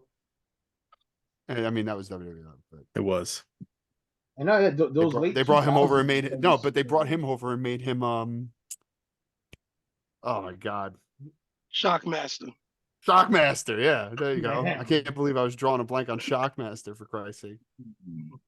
They did I don't know. They just I don't know. Just a weird shit. You can like I said, I you can don't go through their understand. whole history. The one thing I've never understood this, by the way, the whole thing with the Shockmaster gimmick, right? Mm-hmm. He was wearing a stormtrooper helmet that Right. was just had glitter all over it. Yes. How do you think just putting glitter all over a stormtrooper helmet can protect you from any kind of copyright infringement from like LucasArts? Like, don't you think like I don't know. Well, funny enough, because when I was watching Starrcade 1990, before we realized it was 89, they had, well, I guess just Mike Rotunda playing Michael Wall Street. And it's like, okay, look, like how even something like that, how are you not getting a cease and desist? Yeah. Because come on, Yeah. like you're not fooling anybody. Like we Yeah. know who this is. Jesus, now I'm almost punching my fucking microphone over. What's going on here? I don't know. And It's in Terry the same earthquake Taylor, on the East Terry Coast. in the Taylor same being the fucking rip place off of the every $1 million day. man. Oh, it's just so just terrible. I don't know. It's just bad. There's bad gimmicks everywhere. We can spend hours just talking about that shit. You know, it's not a terrible gimmick. Well, Hulk Hogan. well, yeah. Well. Look, we're not having a conversation about best gimmicks of all time. We're talking about the shitty ones real quick. Ah, man. my I God. wish I could watch Hulk Hogan one more time. Oh, Oh, yeah. You just go down to your local like Knights of Columbus and see if he shows up. that's basically what it was. That's pretty much all you have to do. Oh, All right. love it. Let's finish this one out. Listen, naturally, look and say what you want to say about all these tournaments, but what else would main event a Starrcade in 1989? It's Sting and Evans Ric a Flair. good fucking I mean, match. that luck of the draw really pulled it out nicely because not only is there really it's like some implications with the point system, but you Yeah. just happen to pull Sting and Flair as your main as your That's title crazy. match. I That's can't. pretty Yeah, awesome, I that gotta say. it's pretty lucky. Like they could have been first or third, Yeah, like imagine and they're last. This is crazy. the luck of the draw, baby.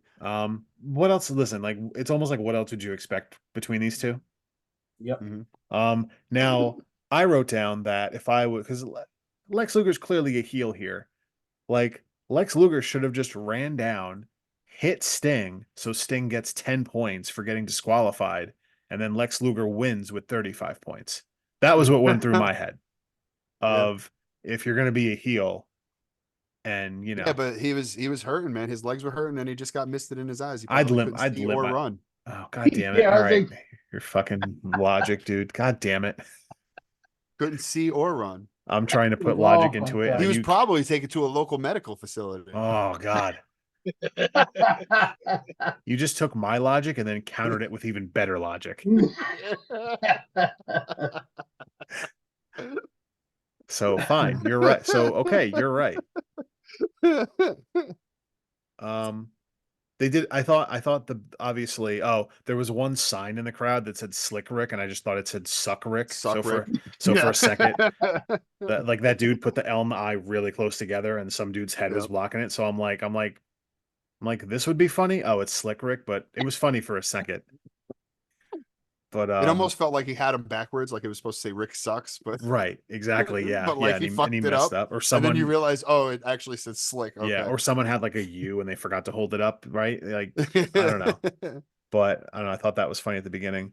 Again, great match. Like I said, I loved them nearing the time limit draw, which would have helped nobody because if they both Well, it got would have 5 helped Lex points. Luger. Well, right, exactly. It wouldn't have helped the two men in the match. Yeah. But it's a big win for Sting. Yeah, Sting gets it. He wins the tournament. Was he was the only one in this not a champ, right? Because I thought you had Luger was the Luger US wasn't a champ. champ. Luger was US. Why was someone? I guess I'm getting Buddha my wasn't a shit wrong. champion. Never Yeah, mind. Muda I don't know wasn't a why I champ. thought they were saying something. Yeah, he wasn't. Never mind. It was But just Flair. Flair was in his 6th title run. right, yeah. Well, again, the ring announcer said every time, Yeah. which is funny because you've heard how many years now that Flair's a 16-time champ. So when you're watching a show where it's like, and the 6th-time champ, you're like, whoa, Yeah. He's got a long way to go. you're right, yeah, Crazy. right. Yeah. And he basically wins those other 10 world titles in like a 10-year span, pretty much. Not even, probably less than that, but either way. And like in this match, I like the JR commentary of Yes. how it makes it feel. Because a match like this is where you're getting like that sports like epic, Right. like okay, like it all comes down to this, type of stuff is pretty much where he was at. So it sounded good for this scenario. But then those early matches where it was just like, all right, JR, like let's dial it back a bit. Right. But it worked. I will for this say it match. was nice. It was nice having JR kind of do that for this match because it did kind of bring attention to the fact that like, oh yeah, these guys could go to a draw and then Yep. neither one of them win. Yeah. Lex Luger would win. Yeah. You know, like there was implications involved that like I think the average person, myself included, would probably most likely forget about if they weren't being reminded about. Yep. Even with them showing the scoreboard between matches, I think like if it wasn't being talked about during the match, there's scenarios that I probably wouldn't have thought Yeah. of.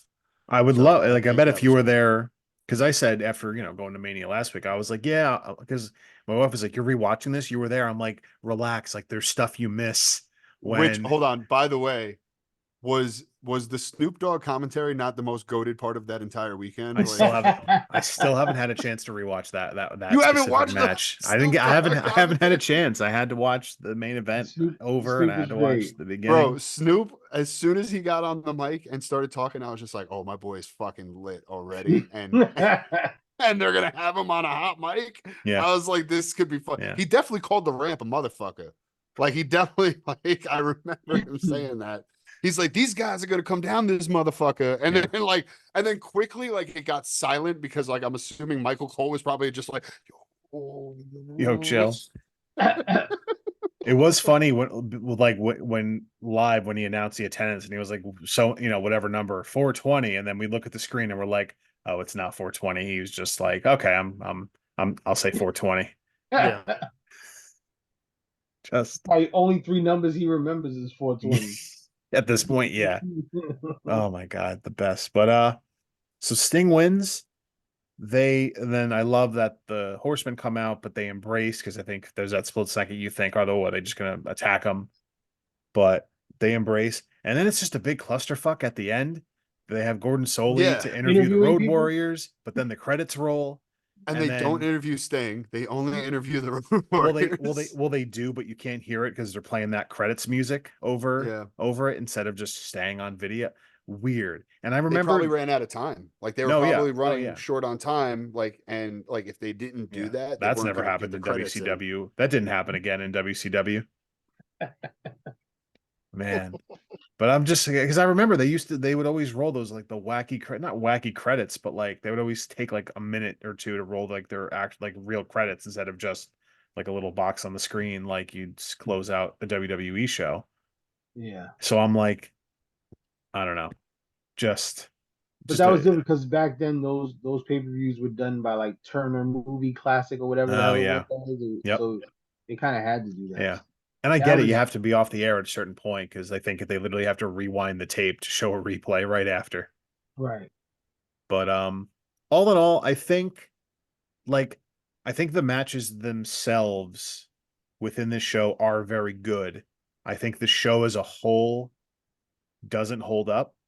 But again, like I said, I'll say the same thing about WrestleMania 4. So it's just my opinion of these like one night tournaments to where, like I said, I can appreciate the wrestling on the show, but show as a whole, thumbs in the middle for me because Yeah. I think like there's enough good stuff. And again, the main event saves it. But if I had to pick thumbs up, thumbs down, thumbs in the middle, I'll say in the middle for me, just because, like I said, if you're booking 12 wrestlers for a WCW show in 1989, you can't get much better than this for what was available. And the wrestling was good, but the concept doesn't hold up and the show does drag at times. For But again, I see what they were trying to do 35 years ago. But I mean, clearly I don't think you'll see a show with a one night tournament anytime soon. I'll say there was only one of these. They don't even do King of the Ring in one night anymore. No. But it's They used to. smarter. No, I know. But even still, I would almost go back and watch what year did Mabel win? Was it 94 or 95? 95. Yeah, go watch that. 95. Go watch Oof. that rough show and yeah. Oof, that was terrible. Yeah. I watched I like the King of Rings. 93 is my favorite, the first one. Definitely my favorite one, It's a but good one for sure. that 95 one was wild. I would never want to watch that shit again. Oh no. God no. So next week we'll be reviewing. Oh God. Oh no. Please no. Oh no. Oh man. But not Actually, yet. So what is Hakeem, what are your thoughts on the show? We broke this down because you wanted to break it down, and I feel like I ran my mouth more than you did. Yeah, you sure did this time. You sure? The hell, I just was blown away of the tag team part of it. Like you said, it did drag on too much. It was a little boring. But what caught me watching it now was just the concept of the tag teams and the different matches and how they was able to put things together to keep coming back out there. But as far as a show overall, I would say like Dumbs in the Middle as well. makes sense? same. Yeah.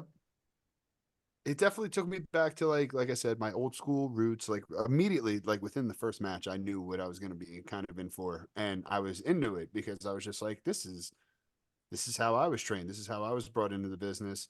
So it was fun to kind of watch work like that. But I will say, it was a 3-hour pay-per-view. Definitely felt like it went on a little too long. Definitely got to a point where I was just like not enjoying it as much. Great main event. The main event match definitely, as you said, Mike, definitely I think saved it in a way. But there was definitely a point towards, I'd say, like between that second and third hour before you got to that main event where I was kind of like ready to tune out and just like not super into it anymore. Overall, I did enjoy watching. I'm glad I watched it because like I said, it kind of brought back some of that old school flavor in me, kind of made me just appreciate some guys that I haven't got to see work a ton in my life because it just wasn't my show back in the day. But yeah, I think like if it was like honestly even like a half hour shorter, I probably would have been more okay with it. Easier to digest. Yeah, for sure. Yeah, because I definitely watched it in like parts. Like I'd watch like 45 minutes here, 30 minutes here. Yeah, I watched it all in one sitting. I watched it today. Yeah. I wanted to keep it fresh. Yeah, So You're yeah. a I brave watched it man. today. I did 6 one day, 6 the next. Yeah. I couldn't Right. finish Yeah. Like it I all. like I did. Yeah, right. Like I think I watched like the last hour on like my lunch break today. I was Just to definitely wishing finish I it. did break it up when I was watching it. I was like, man, I Yeah. really wish I split this Right. up. But now, Yeah. I had reached a point where I was like, I either finish this now or I'm just Mhm. not going to watch the end of the show and then go talk about it. So Right. Yeah, you have to watch. You have to watch through it because if you I don't, literally had to power through it. Yeah. You could have. I mean, you could have made something up. You could have been like, "Yeah, Sting and Ric Flair." Woo. Yeah. They chopped each other, and then Yeah. and then there was They both said woo at some point, Right. and let me see. They both tried leg submissions. Okay, yeah, Yeah. all Right. right. Yeah. That's See. Yeah. check. See. You're getting there. You're getting there. By the way, guys, I didn't watch it. Yeah. If you went, yeah, Flair had his shirt on. That was weird. All right, buddy. You lost us. You almost had us. Yeah. Oh man. It felt like sand. Anyway, big bags of sand. Oh, damn it. Haven't seen that movie in a while. Yeah. I'll throw it This back. was Nick, fun. yeah, give us your wrap this one up on this show. What was your overall thoughts to add anything to us to what we Wrap said? it up, B. I thought it was a good show. Thumbs in the middle for me. It's just it was WCW 1989. Yeah. Nothing else to say. I did enjoy the main event. Main event was probably my favorite. Just because it felt like a main event. Right. The commentary did good, and you could tell when Flair's calling the match and working through it with Sting. You can tell that he's leading it. So that was always cool to see them. And you look at a match from now where it looks super choreographed to then where it kind of looked like they were working and actually Calling it in the ring, baby. yeah, doing it the old school way, and that's what I like about this era of wrestling. You Mhm. can tell that. But yeah, and the tag team matches were good. They were, I could have did without that last final one, but whatever. Yeah. But yeah, show was good. Thank you guys for having us Hell on. yeah. Hey. We'll do it again. Hey, Yes. We'll do it again soon. You guys, we'll Hey, figure listen, it out. SummerSlam 1990. I was gonna say I love doing this with you guys. So Yeah, dude. anytime Hell you yeah, want man. us, we're available. Okay. Can I hype this show one last time? Yes. Absolutely. Yes. We were Yes. going to ask you to, please. All right. Yeah. So April 26th, I got the card in front of me now, so I can give you an actual rundown of things that Let's are hear it. coming. We got the CBW Championship match, Flying Noriega and PJ Savage. Daje Simone makes her return. She's a West Haven native. She's gonna be in action. So we got women's action on this one. We have the debut of the Stepdads. They're taking on Hustle and Muscle, who are our tag team champions. Who knows? You might see another familiar tag team make an appearance during that one. Oh, we, we were. we'll be in the building. I mean, who knows? I was like, we were hoping. I was waiting as these match announcements were coming out. I was like, are they gonna wrestle at their own show? I don't know. Maybe they got too much shit going on. But all right. We'll see what happens. All right. There's the open opportunity 4-way elimination match where the winner gets a open contract for any title they're choosing. That's going to feature Shawn Knight, Daniel Riley, Sunset Steve Garcia, and Chris Battle. That is going to be one to watch. All four of those guys can go. All four of those guys are really good in the ring. Like I said, Louis Leon is doing his own championship celebration. So who knows what that is? It's not a live sex celebration, is it? Oh, From no. what I've no, Oh, from no. what I've been told, there's a lot of bells and whistles going on. I don't know. Then we got again Jorge Santi, Tony Landa. They're both making their debut, and that match is sponsored by New Age Wrestling. Also, the New Age Wrestling Fan Choice Champion Alan Bano will be in action. We have Giorgio Lawrence, Cooper Valentine. They're going one-on-one. They got some beef. They're from NYWC, so you guys might be familiar with them or not. We also have Jermaine Marbury will be on the show. Super Nitro will be on the show. It's gonna be great. It's gonna be a fun time. This is our 3-year anniversary, and 3 years has gone by so fast. Our last show we had over 100 people. We'd like to do more this time. That's always the goal, is to take that step up and do more. So shout out to the 6-Man Tag Podcast, who is an official sponsor of the show. We appreciate you guys and thank you for that. CJ, we also need to talk, man. We got to get one of your songs as an official theme for one of our events. All Our right, let's next do it. event is June 8th. Hey, guess what? My birthday's in June. That sounds like it'd be a good time. It would. So we got to talk. We got to figure it out. I listen All to right, some of the man. stuff. I have it on Spotify. I have it on my SoundCloud. I downloaded SoundCloud again just to listen. So I appreciate that, bro. no, for sure. I enjoyed it. So we're gonna. So what do you want to do? Awesome. Use Kingdom or what? That'll. Yeah. Listen, you want a huge pop. I'm just saying. Would it be okay People, if I, people seriously start looking around like, What? no. that would be insane. Oh, If I give a quick shout out to our sponsors as well, Yes. Okay, so Yes. 6-Man Tag Podcast. We also got Pro Wrestling Wire. Check them out, prowrestlingwire.com. Dead Killer 1x1 on Twitch. He does live streams, some good stuff. Smacks NYC, who is adult edible treats, Oh. which will be available at the show. Oh.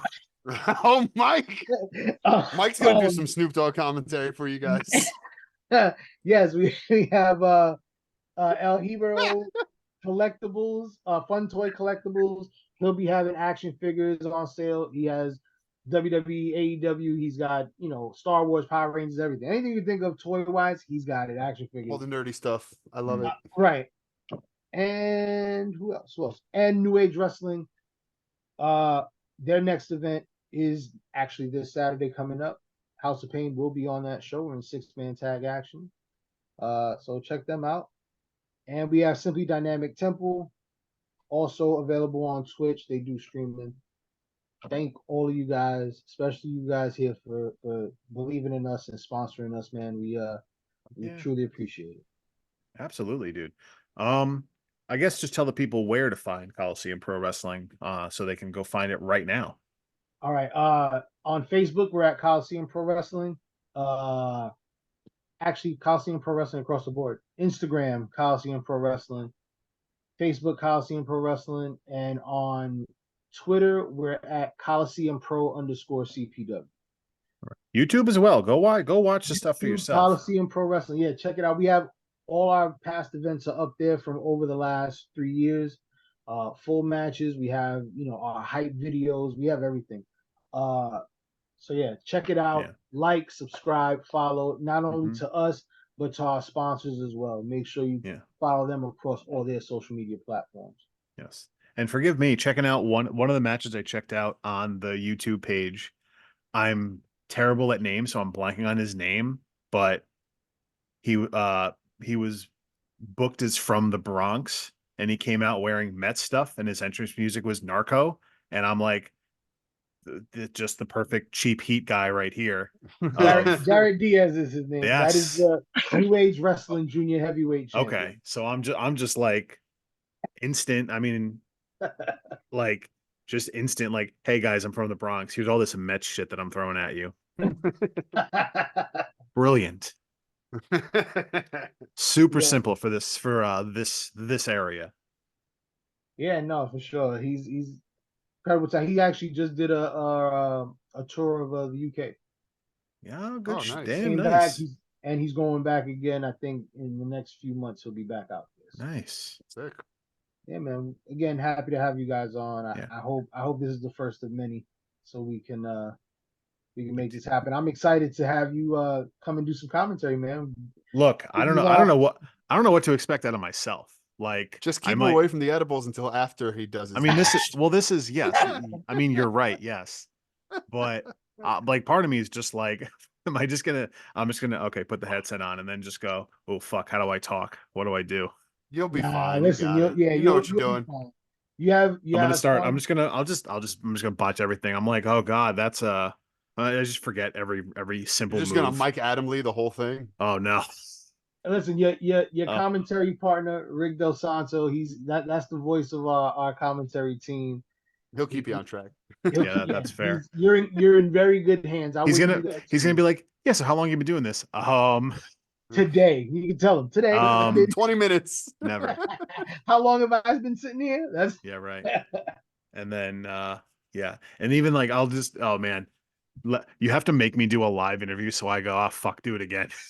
Oh, it's happening. We're live, pal. That's actually in the schedule already. I got you doing. You'll be a busy man that day. I like it. Put him to work. Yeah, you'll be a busy man that day. But you're He'll gonna be have living some his dream fun. though, man. I That stuff's always fun. I always enjoy doing that kind of stuff too.